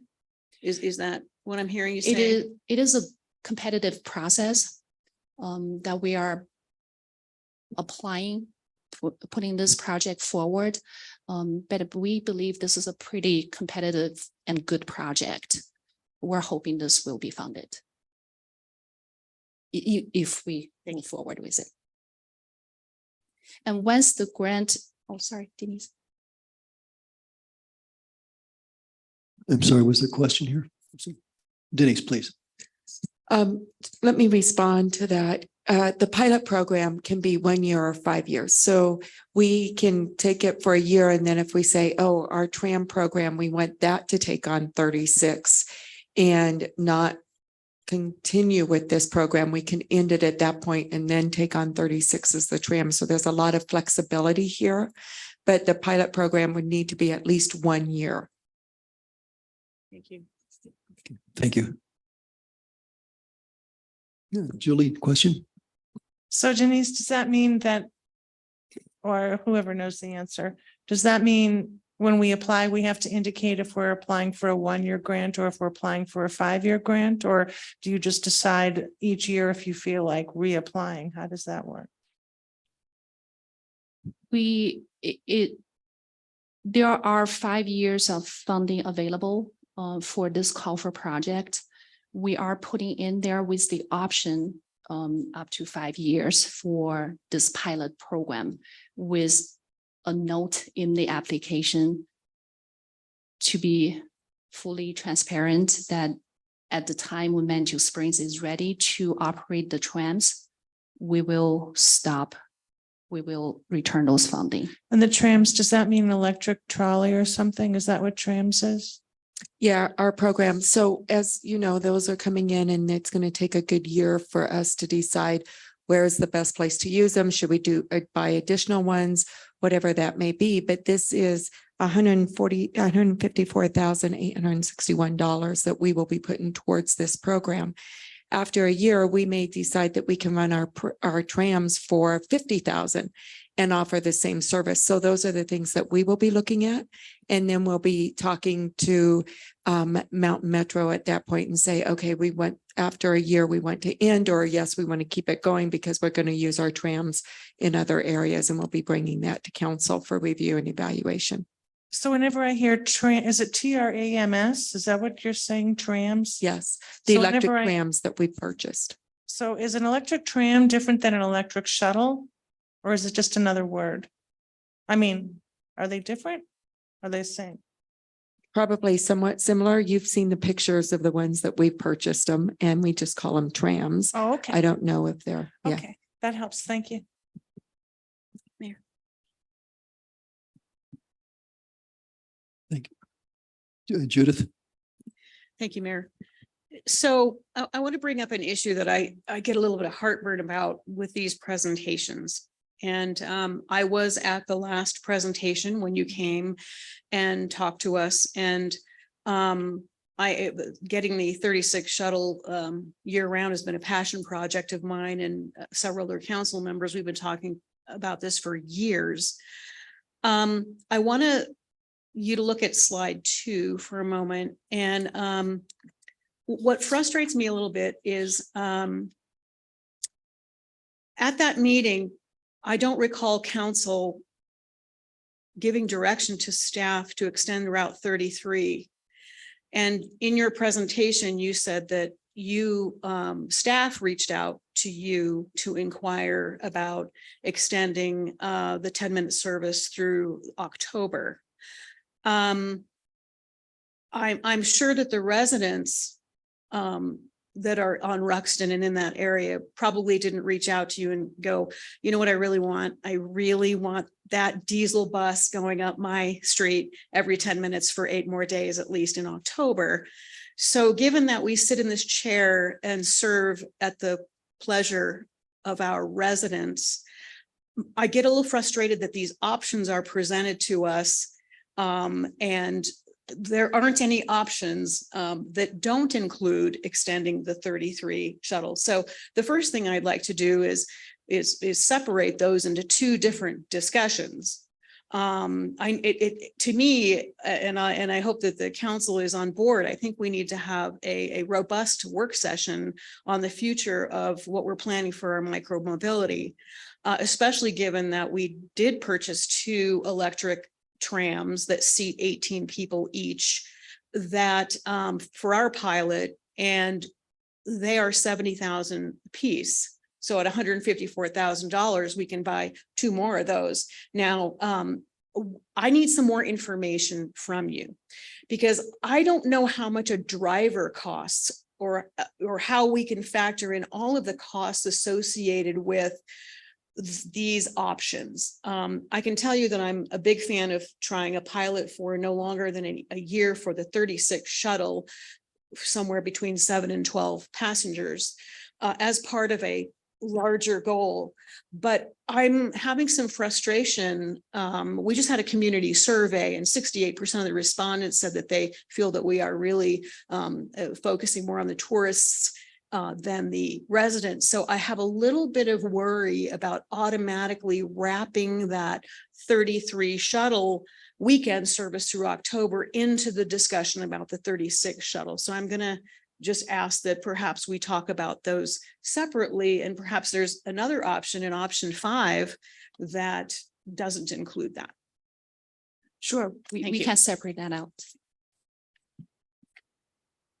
And if I might add, if you go to slide 7 in the presentation there, and you look at the Route 33, the numbers are going to be the same in all 4 of the options. So essentially, Route 33 it's not that critical to the discussion tonight. I think, but really the crux of the matter tonight is what's the future of Route 36, and do we want a small bus year round? Do we want seasonal service with a large bus, small bus, and how much is the city of Manitou? Well, from our perspective, how much is city of Manitou going to be willing to contribute? And of course, they have the grant application that's due on Friday. So I think that's all part of what's really on the table tonight. Lynn? Yes, that is correct. I think we pretty much reached the end of the presentation, and the last slide hopefully answers some of the questions of the driver cost, the revenue service hours.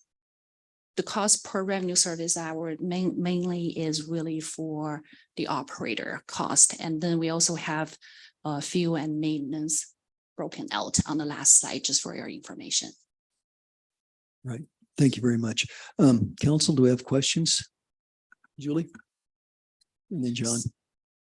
I realize the focus is on Route 36, but with respect to the numbers that are in this chart here for Route 33, do I understand then that those dollar amounts reflect what it would cost, assuming we extend Route 33 through October?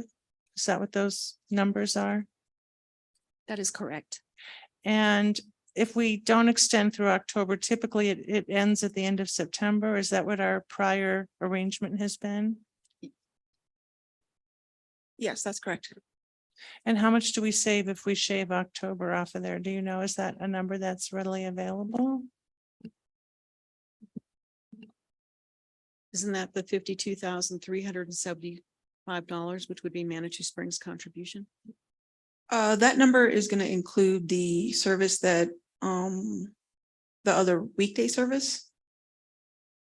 Isn't that what it is?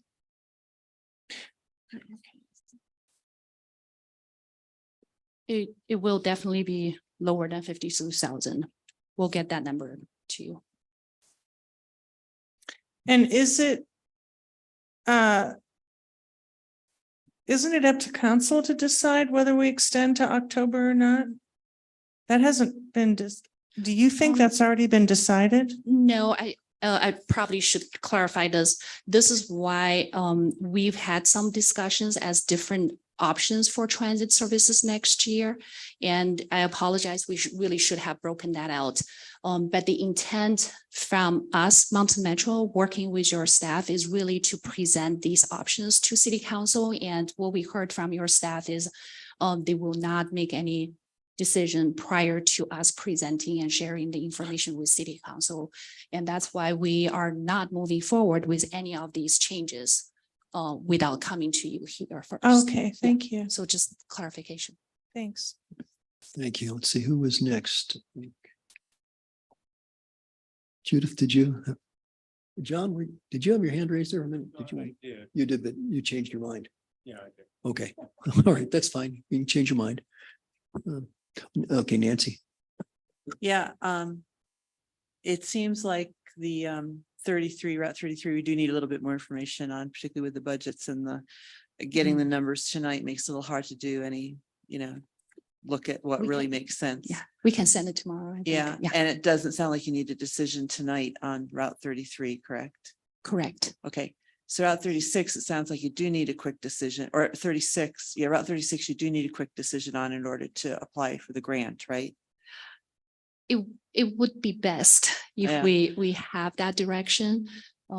Worst case, if you can give us some indication whether or not we want to move forward with the grant before the the final decision is made by the committee, the TAC recommendation going to Sure. CAC and the board, there's still a chance that we could withdraw. Yeah, and I'm excited about the option of running 36 year round. I think that's great, given that this community in the past had expressed a great deal of support for that. And also a great deal of support for just having increased public transportation in our city, which I think we just need more of, and this would help us get there. So I, for one, am supportive of that option. And that's for the smaller bus, correct? Correct. So would the smaller bus accommodate the increasing numbers that I see here for Route 36? Angel says yes. Okay, all right. Because I don't know what, if we're looking at, 150 to 200 per day. And we've only got a 7-seater, that still is going to be enough, even if you feel high level confidence with that. Right, those are your daily totals, or the totals per day. We can break it out by revenue hour, which within a revenue hour, there's 3 trips. And on average, Okay. we're looking at about 11 per revenue hour. Okay. So they would fit very Okay, well. That within was my concern, is if there's some peak that, 50 show up at 10 o'clock in the morning. then Right, that they'd have is, to wait a long time. That's yeah, all. no, that is an issue we have with the 33, which is why we were Right. pushing for the second bus, Right. but with the 36, that has not been an issue. Anyway, so my inclination is to support the option one, get the, hopefully get the grant and pilot it. And I think that would be good. It would allow us to gather more information for the future. I'm a big supporter of pilots studies, so thanks. Judith? Thank you, Mayor. So I'm opposed to considering any extension on the Route 33 bus, not only because I agree with council that we need more data, but also we haven't heard from the residents. And I think it's really important to let the residents know when we're planning to do something that really impacts their neighborhood, because it's really important to have that key piece. That said, I use the 36 shuttle. It services my neighborhood, and the 2 biggest complaints are it is supposed to run every 20 minutes. I would say it's probably 20 to 25 or more minutes. And I think that's one of the reasons why ridership isn't as high, and it's only seasonal. And I think I'm absolutely a fan of the 36 shuttle going year round. I think a smaller bus and pilot that as appropriate. The thing I oppose is a 5-year. If the grant comes in and says you get the grant money if you do 5-year, I would certainly be supportive of a 1-year pilot, but a 5-year pilot would really tie the hands of a future council and the staff, for us to discuss our future vision for micromobility for this city. So I do oppose the year-round shuttle with a 1-year pilot. Thank you. Julie? If we apply for the 5-year grant, am I assuming correctly that at the end of the year, if we don't want to do it anymore, they'd probably be thrilled to stop giving us the money and give it to someone else, right? I mean, if we do a 5-year plan, are we necessarily committed to the same two small gas powered buses for 5 years, or can we get out? Gail actually is the chair of the tech committee. I will come join. Gail Sturtevant, I'm the acting public works director of the city of Colorado Springs, and I also serve as the chair of the Transportation Advisory Committee for PPACG. So on these grant applications, as we you go through them, you can always return the money. And I think even the way the grant application is being drafted, it's being drafted with some flexibility in mind, knowing we can either plus up or plus down based on what the needs are going to be after you go through a year-long pilot. But there is cases, it does happen on times, if you have a grant award that you can return the money. It actually is a simple letter that your staff could send to PPACG, and it goes back into the pool. And then we look at recompeting regionally for those funds. Okay, great. Thank you. Thank you for clarifying. Other comments from council? I John? guess I'd like to encourage the continued sensitivity to whether we've got enough bandwidth on Route 33. Living downtown, taking one bus as opposed to having 25 cars go up Ruxton is a clear bonus, okay? And right now, I know we do have certain situations where people cannot get on 33 and have to wait for the next one.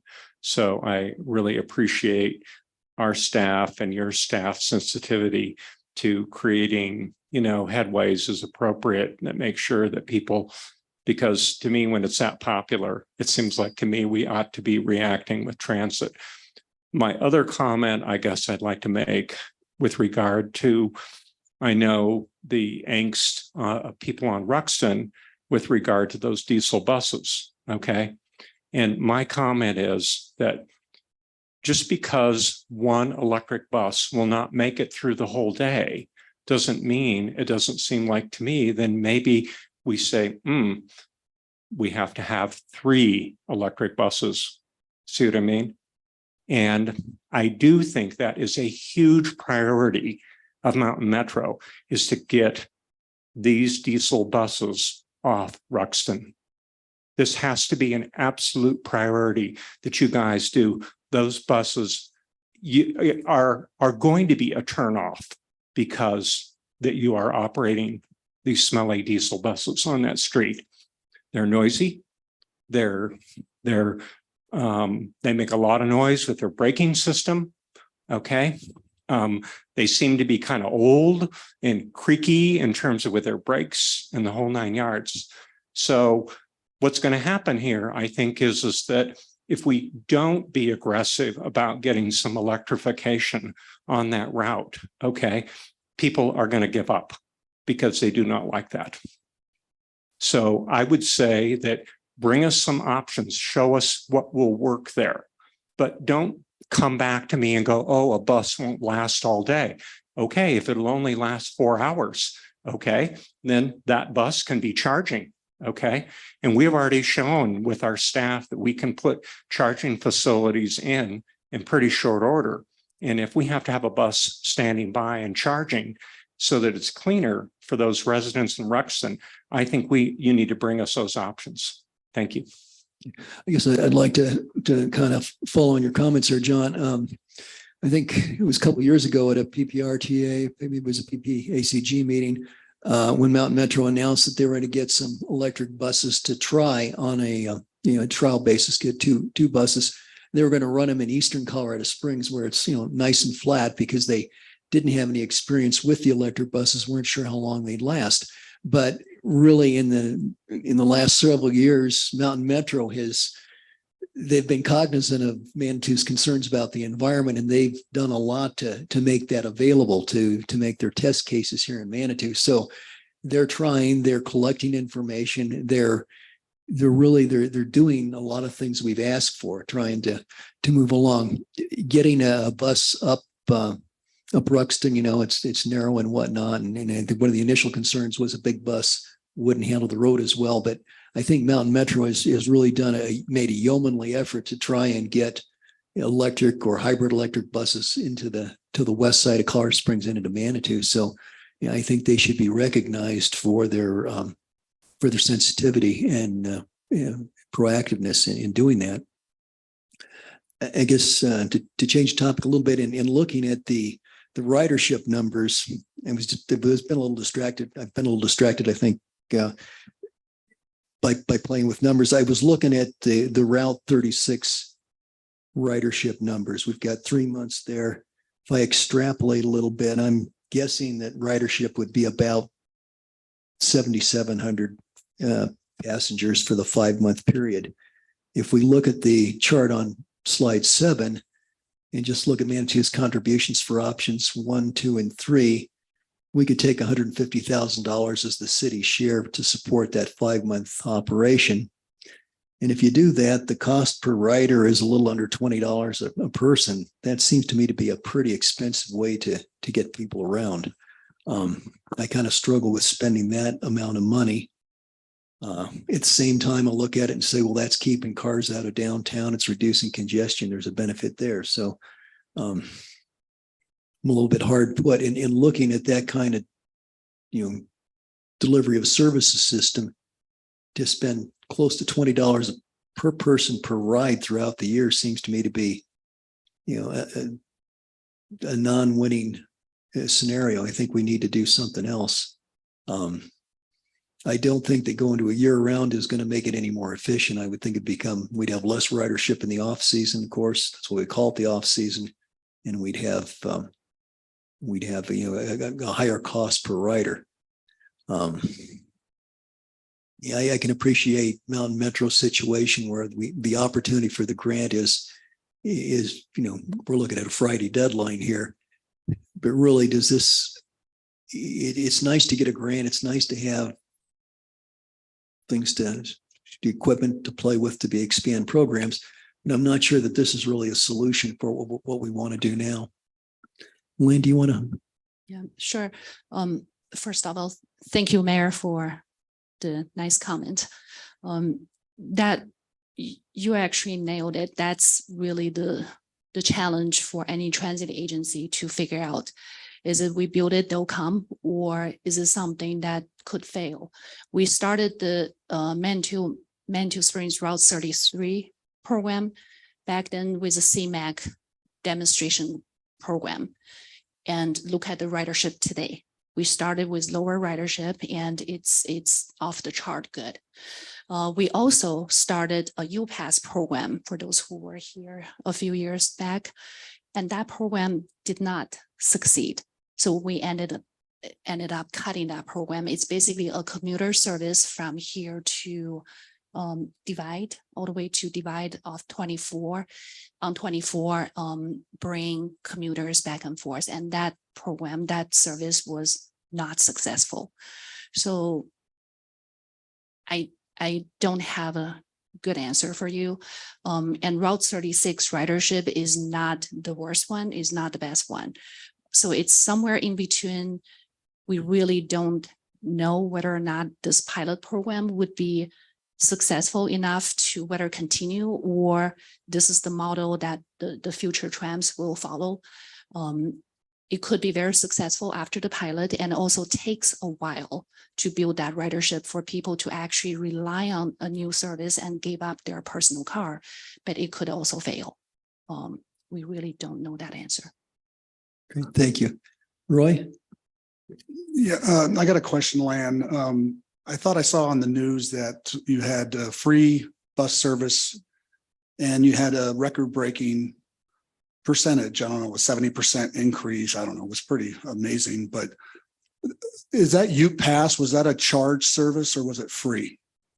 That was a charged service. Okay, I know one thing that Mr. Shada brought up in the past was, free buses. If you really want them utilized, like the incline, then, free is the way to go. And when you guys did free buses, you had a big increase. So there is the chance that 36 could grow because it's free. And then it's reliable 12 months out of the year. So there is that chance, but just wanted to bring that up. Thank you. Thank you. Judith and then Julie. Thank you, Mayor. You brought up a really good point that I had not considered. Looking at it from a different financial perspective, I did look at this $154,000, 154,861 exactly, and did have a little sticker shock around that, just because we our e-buses that seat 18 are running around $70,000 to buy. And then I don't know what kind of infrastructure with regards to a driver and then charging the bus we would need. So I think that it really does beg a longer term discussion on, should we be purchasing another bus to run in-house year round in that area? And would that be a long-term, a better solution? So I'm certainly willing to have that conversation. And to me, I would like to see that 36, I'd like to see a shuttle that goes to Safeway, right? I mean, I think that in the long-term goal is to get our residents, to really have expanded services, but I'm willing to take a look at that. I really see your point. So I don't know. I guess my question then is, what is the urgency with regards to the grant to making a decision in the short term regarding this proposed grant? A few options for Manitou Springs. We don't have to pursue the grant this year, and there could be future grant opportunities. We just became aware of this opportunity now, so we're bringing this option to you, but there could be future opportunities down the road for you to look at. A second option is to go ahead and apply for maybe 1 year of this grant or multiple years with the intent that we could withdraw at a future date. So we can put in the grant application and withdraw at a later date pending council discussion down the road. So those are two options I see for now regarding this grant opportunity. Okay, guess Julie, then John. I think we should give this a try.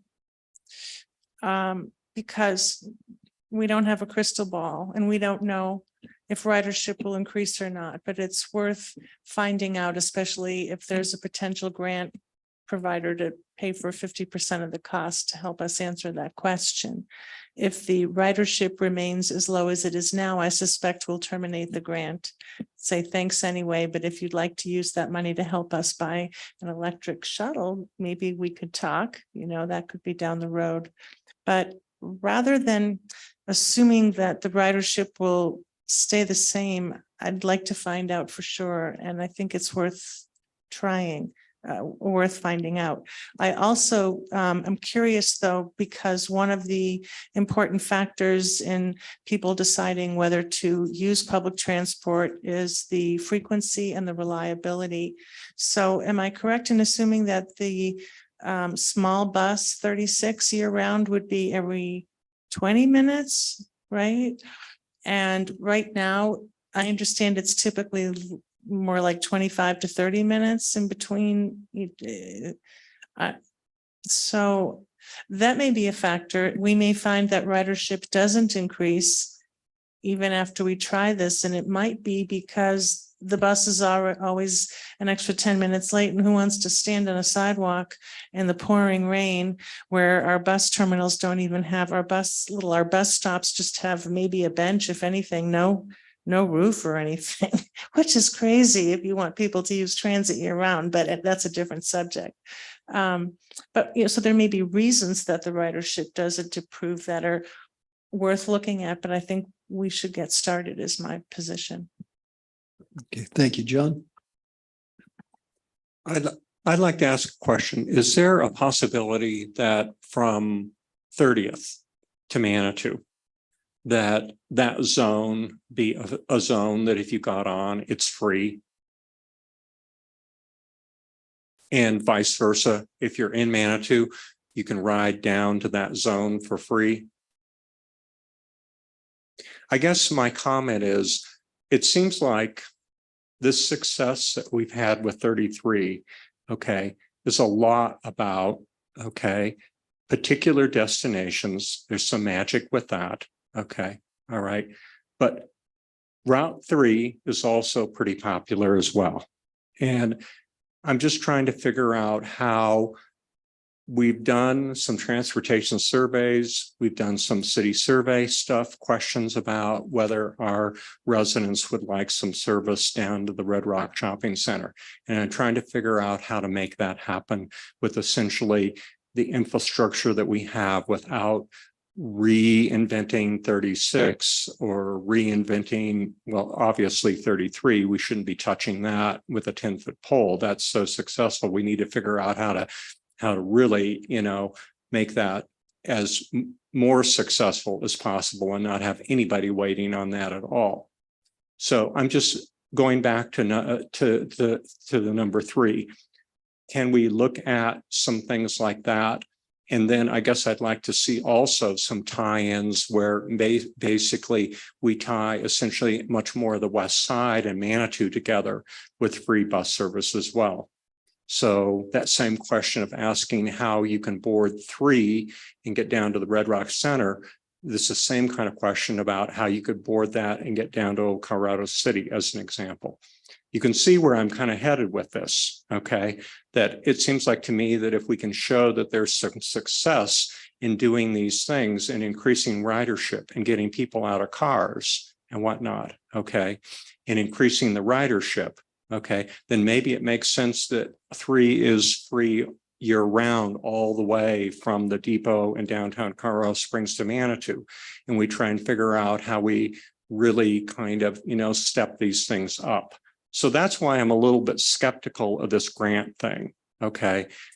I did punch in. I mean, council knows I'm pretty quick with the numbers. And so, I did not add all the daily numbers, but I did go back and do the month stuff, real quickly over the break. And I can see how sort of, 33, Route 3 is actually pretty steady. Okay, until we get to July, and then it takes a nice little jump, but not really a huge one. Okay, so what I'm trying to think of is looking at what we've talked about in our surveys. How can we step ahead, not with this grant for 36? Okay, that's, I think in reality, what's going to happen with it, it's going to be steady at about 1,500. Okay, just like you guys' numbers have, which is that in May, that's the ridership of it. Okay, and I don't think changing the form factor of it or anything like that from a smaller to a larger one is going to increase ridership or change anything with it. But to me, trying to experiment with trying to get some service down to Red Rock, okay, is a big priority that I would like to see prototyped. So I'm not a big fan of just fiddling around with 36, okay, at this point. I think that I think we could achieve the same thing, okay, by doing essentially a better job of 3. 3 already pretty much, covers a lot of what 36 is. And my own experience is there's almost nobody who rides the 36 okay, as an example, from the Ruxin Turning Circle to the end of town.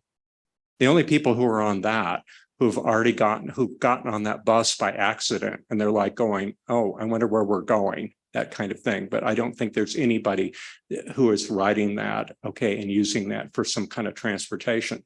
So if anything, I would like to see us do something more with 3, okay, to extend it down to the Red Rock, shopping center, okay, all right, as a free kind of thing. And maybe if we need to, in certain cases, and these transit center things, I want to warn people about these things. These are a contrivance, in my opinion, of people who don't use the bus. Okay. They're designers. Okay. They do not use the bus. This business that you get on 33, and then you get over here at Hiawatha and you wait 15 minutes for the 36 to continue on. That is not a realistic kind of a thing. I would much rather see if extend 3 up to the Ruxin Turning Circle as an example. If we really are seeing that there are people who are really using that, in the core area, okay, to go down to the Red Rock Shopping Center and the whole 9 yards. This whole business that you're waiting 15 minutes at a transit center for a bus, people don't have that kind of time to fiddle around with that. Like I said, I think that's sort of something on a sheet of paper that designers contrive, but I don't think it's anything that people want. So that's my little speech about the grant and what I think where I think we ought to be headed with this kind of thing, because I think we have some data in our city survey that people are interested in trying those things out. Thank you. John, I guess we'll register that as a no vote for Route 36. Yes, it is. Okay, Lanny, just to refresh my memory here, I believe Route 3, what's the frequency on Route 3 now? Currently it operates at 30-minute service. 30-minute service, okay, all right, thank you. Let's see. Okay, Julie, go ahead, and then I want to go around the table and get a temperature reading. I can't remember when we're supposed to get the 2 electric shuttles, or what do you call them now, trams? I don't remember when we're supposed to get them.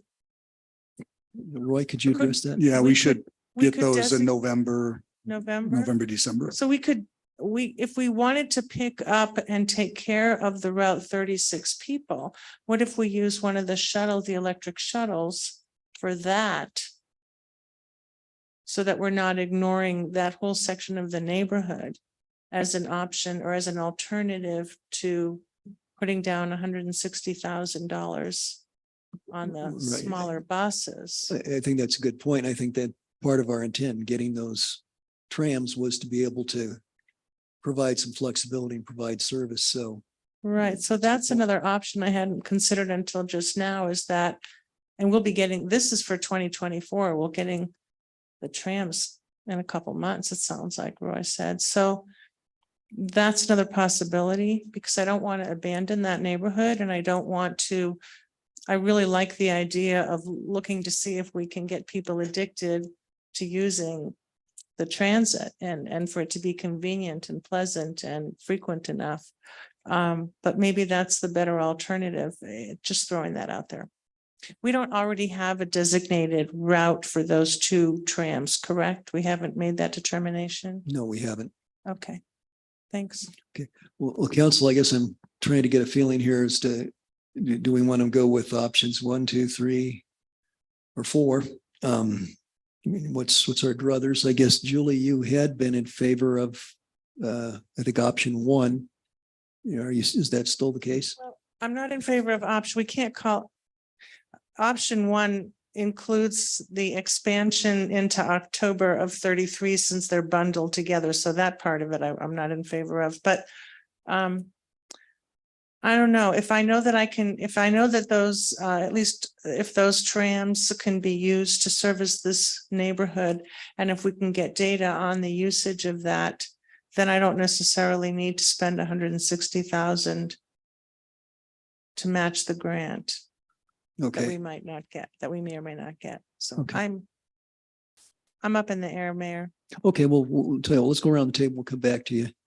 Natalie, what's your thought? Sure. I think initially I was also with Julie in favor of sort of doing something for a year to keep the momentum going, knowing the community survey, that particular area of town was more comfortable, I think, using public transportation than other areas. However, after listening to all these different ideas and the conversation and realizing we have a mobility director that we haven't even taken for a spin yet. And so I think, you know, I mean, he's heard us talking today, and I would love to hear, again, sort of those bigger picture conversations about connecting the dots, instead of doing these one-off kind of decision-making moments as a council. And this feels like a one-off moment that's not connected to a larger story. And so I'm at this moment comfortable passing on the grant, recognizing there could be a loss there, but realizing that, you know, we need to maybe look bigger picture at this opportunity. Okay, thank you. And John, and still, I guess, registering you as a no vote on Route 36. Yes, I am, in terms of just because I want us to be a little more innovative with what's going on than just sort of trying to kind of put a little more gas into 36.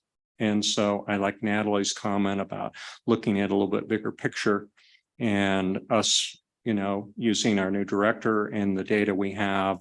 And I appreciate the effort at coming forward with it, but I think that we can do dramatically better and put in another grant for something else. And we have 2 of these vehicles that are coming in. And in a sense, with this kind of ridership that we have, maybe we need to use our little transit things for essentially as a substitute for 36 and fill in around year round with it. And we could probably do that with, what is this, 154,167? Is that the amount, Manitou's amount? I'm looking on page 124 of the packet. Yeah, I think that's correct, John. It corresponds to 150 slide 7. 155 for what the, is it? I'm sorry, is it for option 1 and then 36, another 167 and then 148, right? In terms of those are the numbers, Manitou's contribution.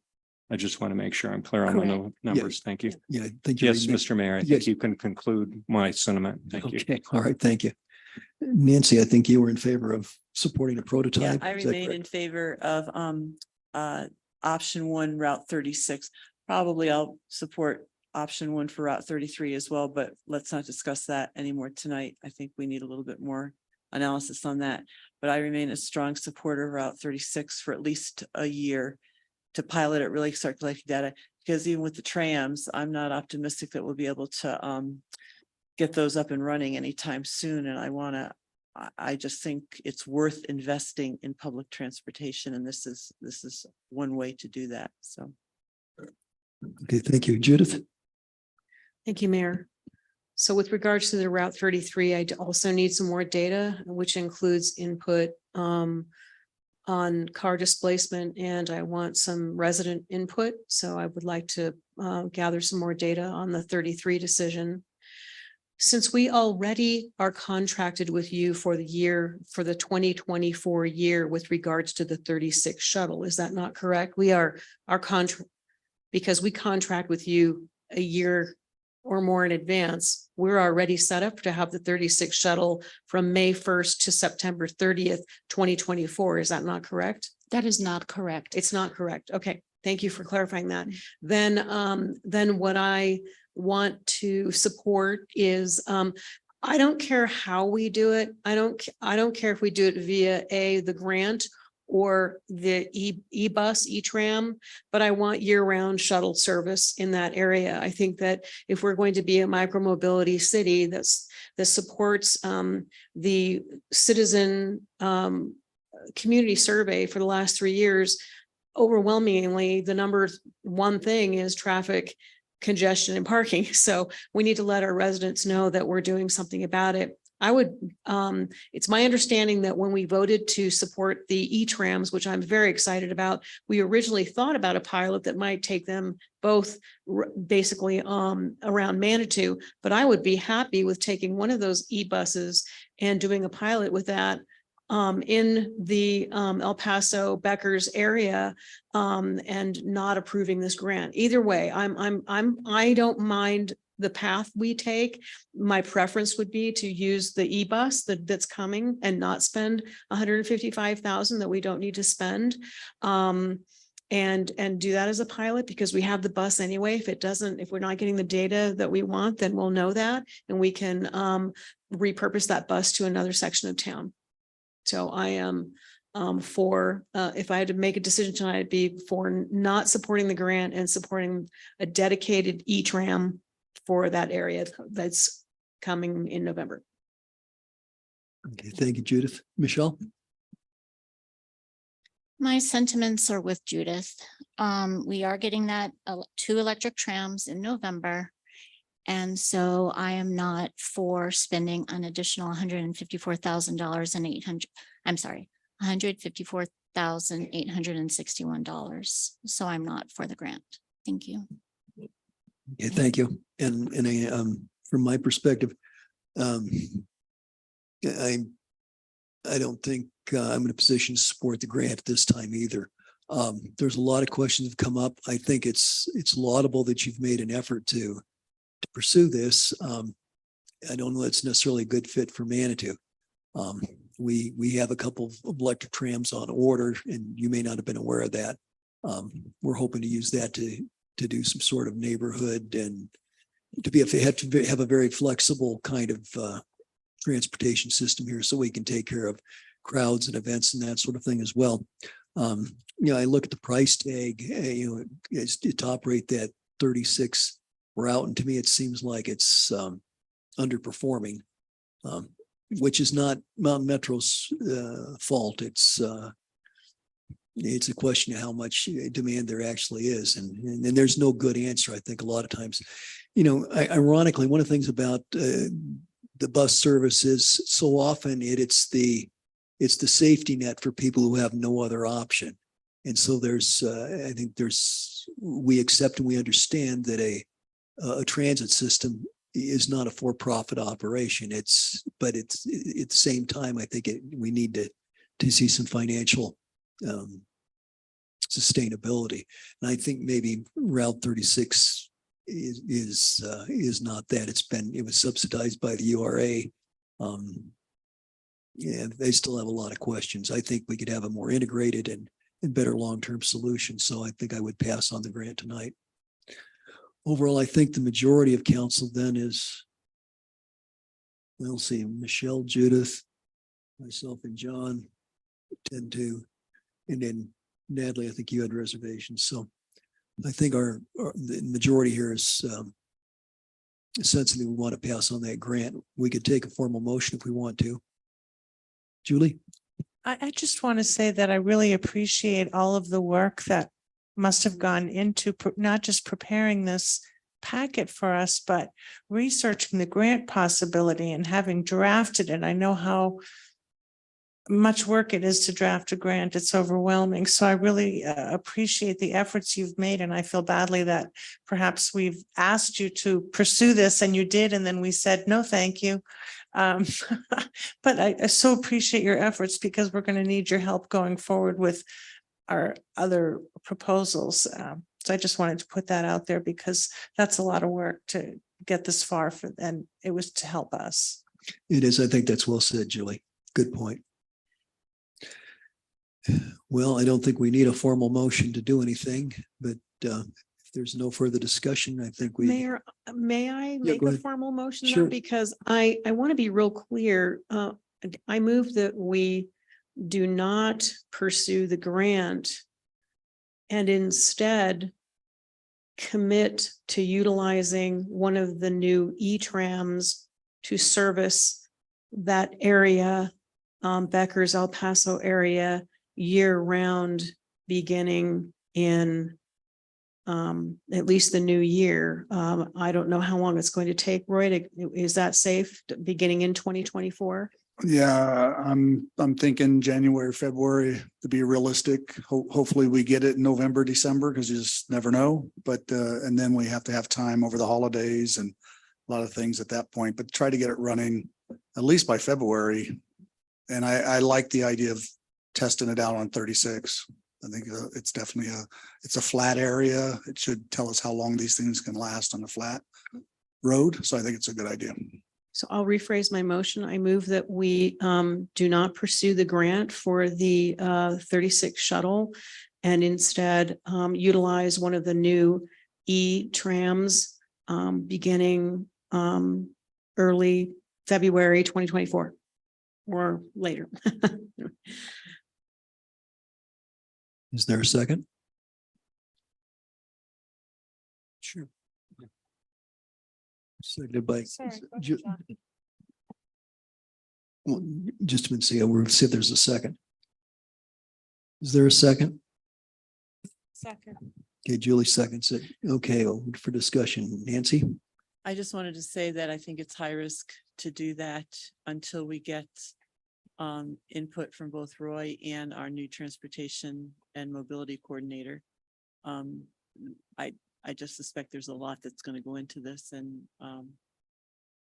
I think general guidance might be a good idea, but actually make it as a policy decision, I think is high risk at this point in time. I would second that. I don't think I can support this motion. What we're basically saying is we're going to dedicate one of the trams to the old Route 36, basically to the Becker's and El Paso neighborhood. You know, why shouldn't we dedicate it to one of the Crystal Hills neighborhoods or some other neighborhood? You know, I think we want to stay flexible. So I don't want to formally commit to any particular territory tonight. To use it for the benefit of the most people, for the greatest time, I think that's fine. But to be specific, I think right now is premature and unfair. Any other comments? Natalie?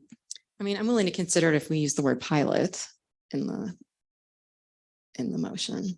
Because I mean, we could pilot it in that neighborhood if that, I think Roy seemed amenable to that, but you're right, it's tricky.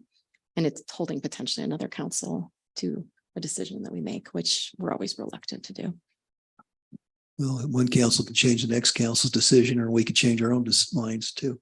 Well, and it also occurs to me, Mayor, that it may be problematic to approach it this way because we don't know. Maybe we need to, if we're going to service that neighborhood, is it just during the off season when Mountain Metro isn't involved, or are we supplementing?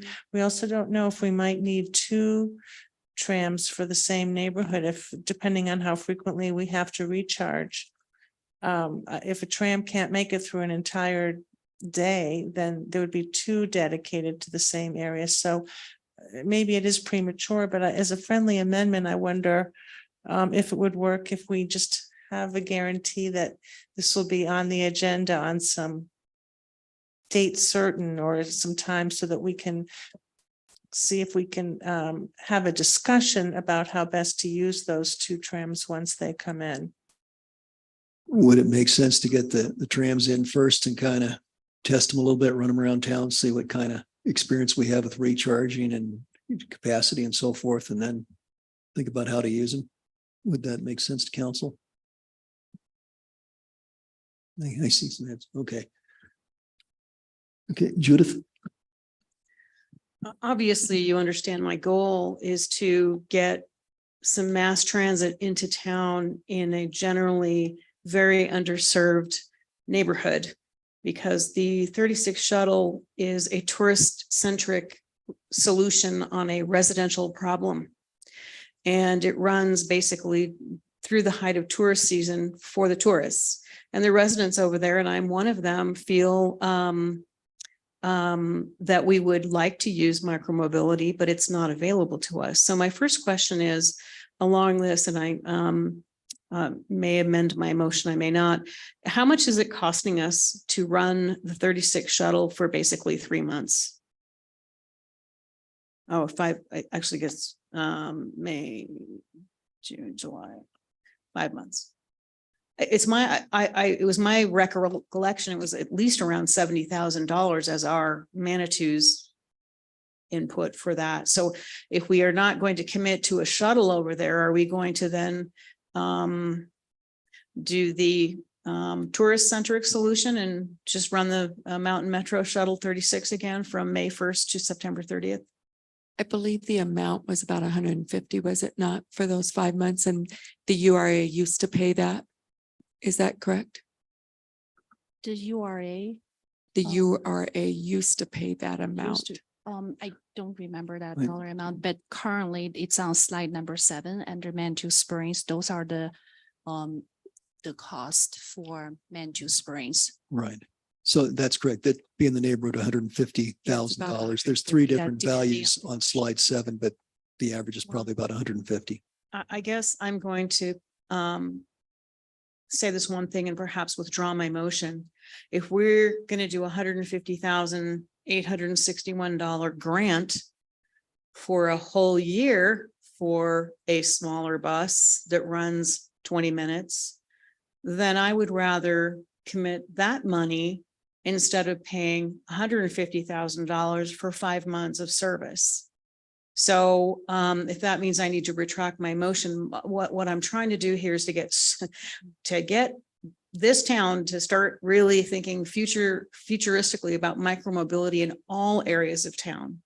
So I guess if I have to choose one or the other, I'm going to go back and I'm going to withdraw my motion, and I'll support the grant for only $4,861 more than we're paying for 5 months of 36 shuttle service for 5 months.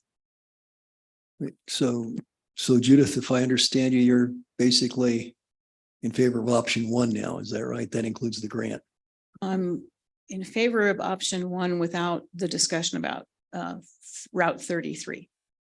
And I withdraw my motion because I think that's the bigger, if we're talking about what we're paying per head, we're going to get a lot more bang for our buck and gather some data in getting the pilot of the smaller bus for hardly any more money than we're paying now for our portion of the 36 shuttle running for 5 months. It doesn't make any sense to me at this point then. And I don't know the procedure, but I would second that motion because that's what I want to do to begin I with. think she can go ahead and retract it. She can make a new motion and you can second it. Okay, so now it's basically, I move we approve option 1 for the 36 shuttle only. And not consider the 33 at this point. okay, so, okay, now you're gonna have to explain this a little bit to me. Judith, if you look at slide 7, the dollar amounts are for Route 33 year round are the same. Okay. In each case, it shows Manitou's contribution of 52,375. PPRTA kicks in 450,749. That is unchanged throughout all 4 scenarios. I think maybe there's a little tweaking there in the hours of service, but it's doesn't seem to really be an issue here. So essentially, we will update that 33 cost to show you the cost and the option without adding that second bus in October. So I'm sorry. Yeah. Okay, go ahead, Julie. I have a question. So do I understand correctly that if we stick to what we're doing now with Route 36, we're paying basically $149,000 for that bus to operate from May through September? For $6,000 more, we can get a bus, same small bus, year round under the grant. Do I get that? No. That's not my understanding. So when I'm looking at Route 36, May through September under option 3, is that not what we're doing now? We don't have the small bus, but what are we paying now for 36 annually? Is that on our chart here? Is that the 168? No, because that's a small bus. We're not currently But running that's a small bus and we're currently running a large It's bus. I over don't know if there's a price $150,000. difference. Do you want me to step in? Yeah, Denise, could you So clarify anything? yes, Judith has it correct. By paying the exact same amount that we're paying now, we will have year-round service on Route 36 with the grant. So that is the proposal that they are bringing that you have, and it will decrease the amount per ride because of course you're going to increase some of your ridership. What that looks like, I don't know. but and you can do that for 1 year and then you can pull out and that gives us an opportunity to try the trams, see how they work and see how it works with 36, what the charge, how long they last on a charge, et cetera. So it gives us a little bit of time to pilot the trams and keep the 36 route going, but a year round with a smaller bus for basically the same amount as what you're doing now. The same amount. So it says, so under option 2, Route 36, large bus, May through September, $168,000 basically, right? So we can either do what we're doing now, do nothing and pay 168 grand, or we can save money and do the 155 grand with the grant.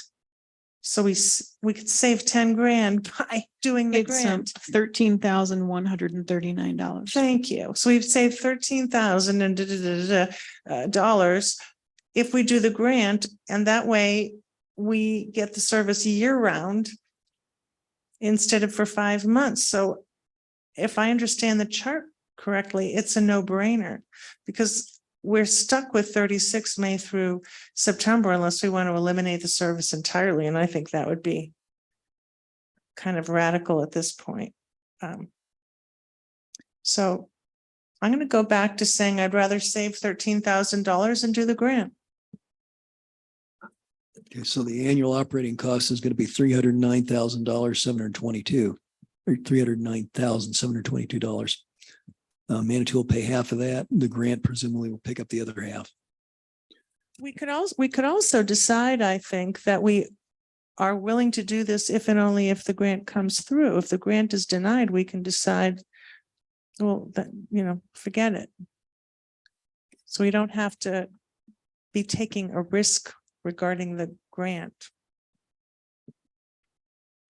Okay, well, okay, Michelle, please.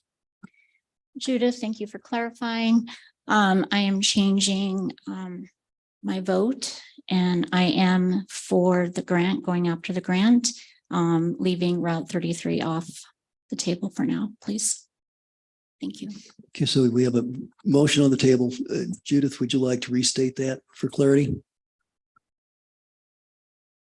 Yeah, Julie seconded. Yeah, we're still it's discussion. Yeah, but I think it would help to clarify it if whether we vote or whether we have more discussion. I'd like to. My clarify what we're motion, I talking will about. repeat my motion. My motion is to approve option 1 with the exception of tabling Route 33 for a future discussion. So that would be the grant for $154,861 if we get the grant for the year-round small bus for 36. So option 1. And I second it. Okay, Nancy seconded. Okay, all right. So, okay, Natalie. I'm just still curious with John Shada's idea that the Route 3 bus could be free from 30th into Manitou. And I just feel like that's something that could cost around 150,000. And so I just want us to be aware that there were some really interesting ideas that came forward tonight that we have not had an opportunity to explore. And so, I mean, obviously I don't have a problem if we go this way. It's all going toward mobility, which I appreciate, but I think that we might be missing out on an interesting opportunity. I'm sure that there are many other options that we could talk about for a long time. We've got a motion on the table. So is there anything we want to speak to this particular motion? Okay.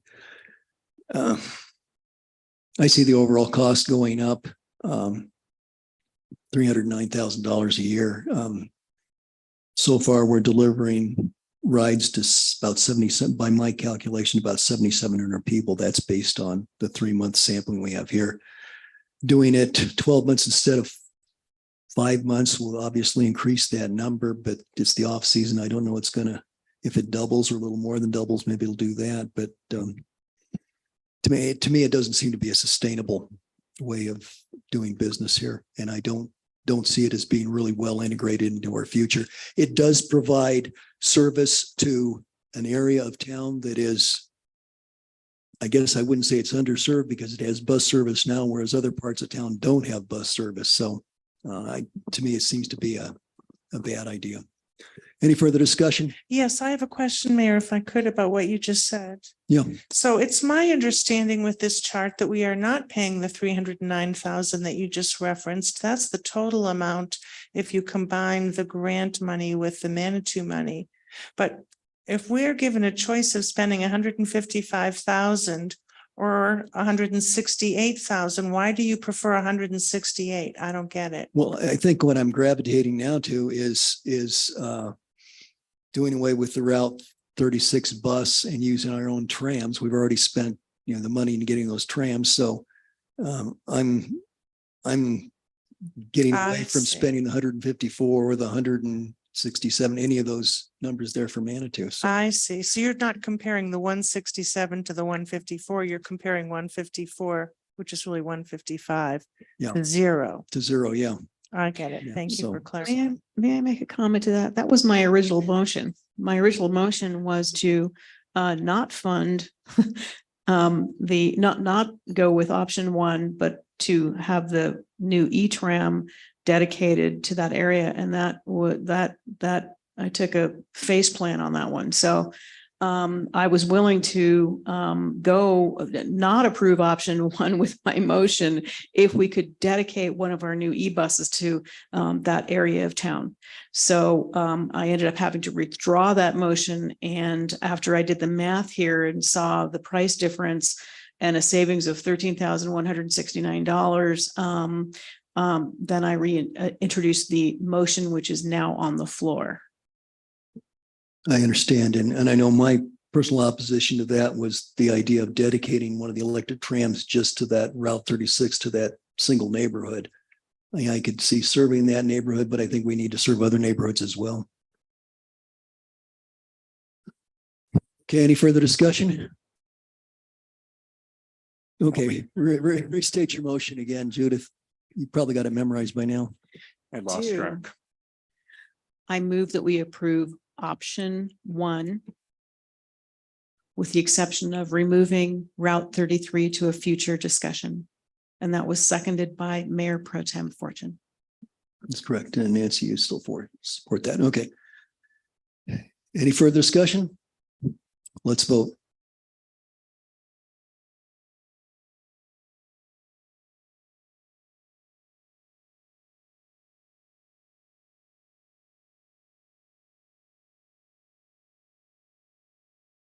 We have 5-0 or 5-2 in favor with Mayor Graham and Councillor Johnson has the dissenting votes. Okay, thank you. All right, so option one is approved. Great. Thank you very much. Did you have anything to say, Lan? No, it's a tough decision. And that's why we presented those options. And I see every single perspective, and it has to work for the community in the end. So thank you. Okay, thank you very much. Thanks for the work you've done on it. Cheers. Okay, let's see. That brings us to council correspondence. Does anybody have anything? Let's start down here, Michelle. Okay, Judith. I just wanted to thank Denise Fowler, City Administrator. I had, when I met with her on Friday, I had a minimum of 10 residents that were very upset about the new pet waste bags. So I did bring that to her attention, and those bags are going to be changed out, I believe, when we run out of our current inventory. That's all I have. Thank you.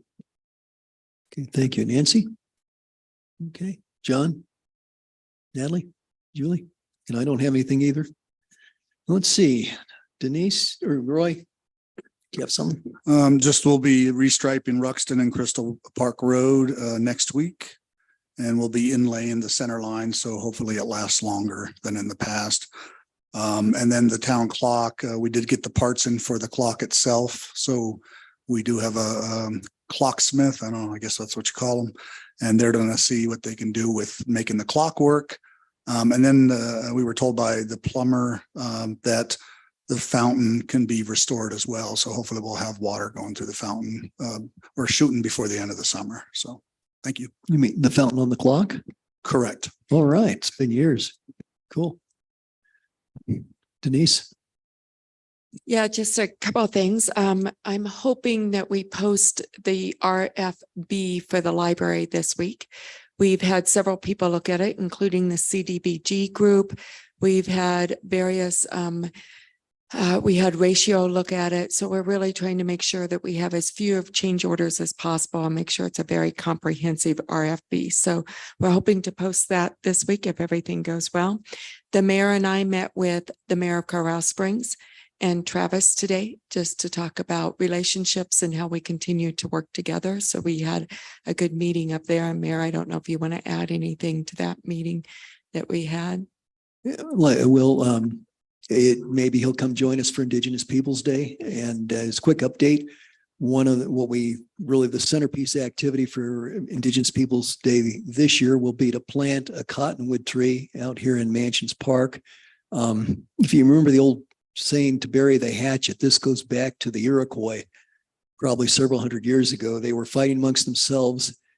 They finally decided to to make peace. So they dug a pit, they threw their weapons in, and they planted a tree on top. They literally buried the hatchet. And so one of the native people had mentioned this to me and suggested that this is what would be a neat thing to do in Manitou. Instead of throwing in tomahawks and so forth, they're going to toss in herbs and plants that are significant to their culture. So Mayor Yemi may come and toss in a handful of sweetgrass or something. That would be kind of cool. So that's all I've got. Anything else, Denise? Yeah, I just wanted to add that the October 14th is the all-day budget meeting. I think all of you have it on your calendar. We have also invited all the individuals who have submitted petitions to run for office. So we also sent an invite for them for that day. And we're working, I will say staff is working diligently to try to get everything done for the budget meeting with the reserves. I will mention the amount that we got from the Jane's bequest. We're kind of keeping that as a line item to ask for direction from you. So we're not putting that in operations nor capital at this point, waiting for the budget meeting to have a discussion and then look for direction at that point. Yes, yes. Okay. Is it Chipper Day on Saturday? Or no? I just have it on my calendar and I could look. I don't. Wrong. Let me look and I'll tell you just a second. We just had it, and I don't think it was this Saturday. It was a couple of Saturdays ago. Yeah. I can. Denise, if I may, it is this Saturday. Oh, it is. Yeah, Okay. at Thank you. 10 I thought we a.m. to just 4 had it. p.m. Okay, great. Thank you. Okay. Anything We else, had Denise? dumpster days a couple of days. That was a dumpsters day 2 weeks ago. So. Okay. Denise, do you have anything else? No, I don't. That's it. Thank you. Okay, great. Thank you. Okay, our next item of business is an executive session. So I would ask for a motion to so that we can move into executive session, and then we'll take a few minutes break to reconfigure things. Okay, well, let me go ahead and read this. An executive session to hold a personnel matter regarding an employee or an applicant for employment unless the employer applicant requests an open meeting pursuant to section 5.1A of the City of Manitou Springs Home Rule Charter concerning the city clerk. Do we have a motion to go into executive session? Motion by Counselor Wolf, I'll second. second by Counselor Chandler. Okay, all in favor, let's vote.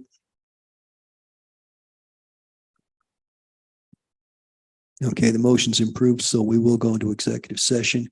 We'll take a few minutes here so that we can allow the audience to leave and so forth and take care of the recording. Here, we probably need 5 to 10 minutes just to get the recording and everything changed if that works. Okay, so it's almost 5 after, let's say come back at 9:15. Thanks, everyone.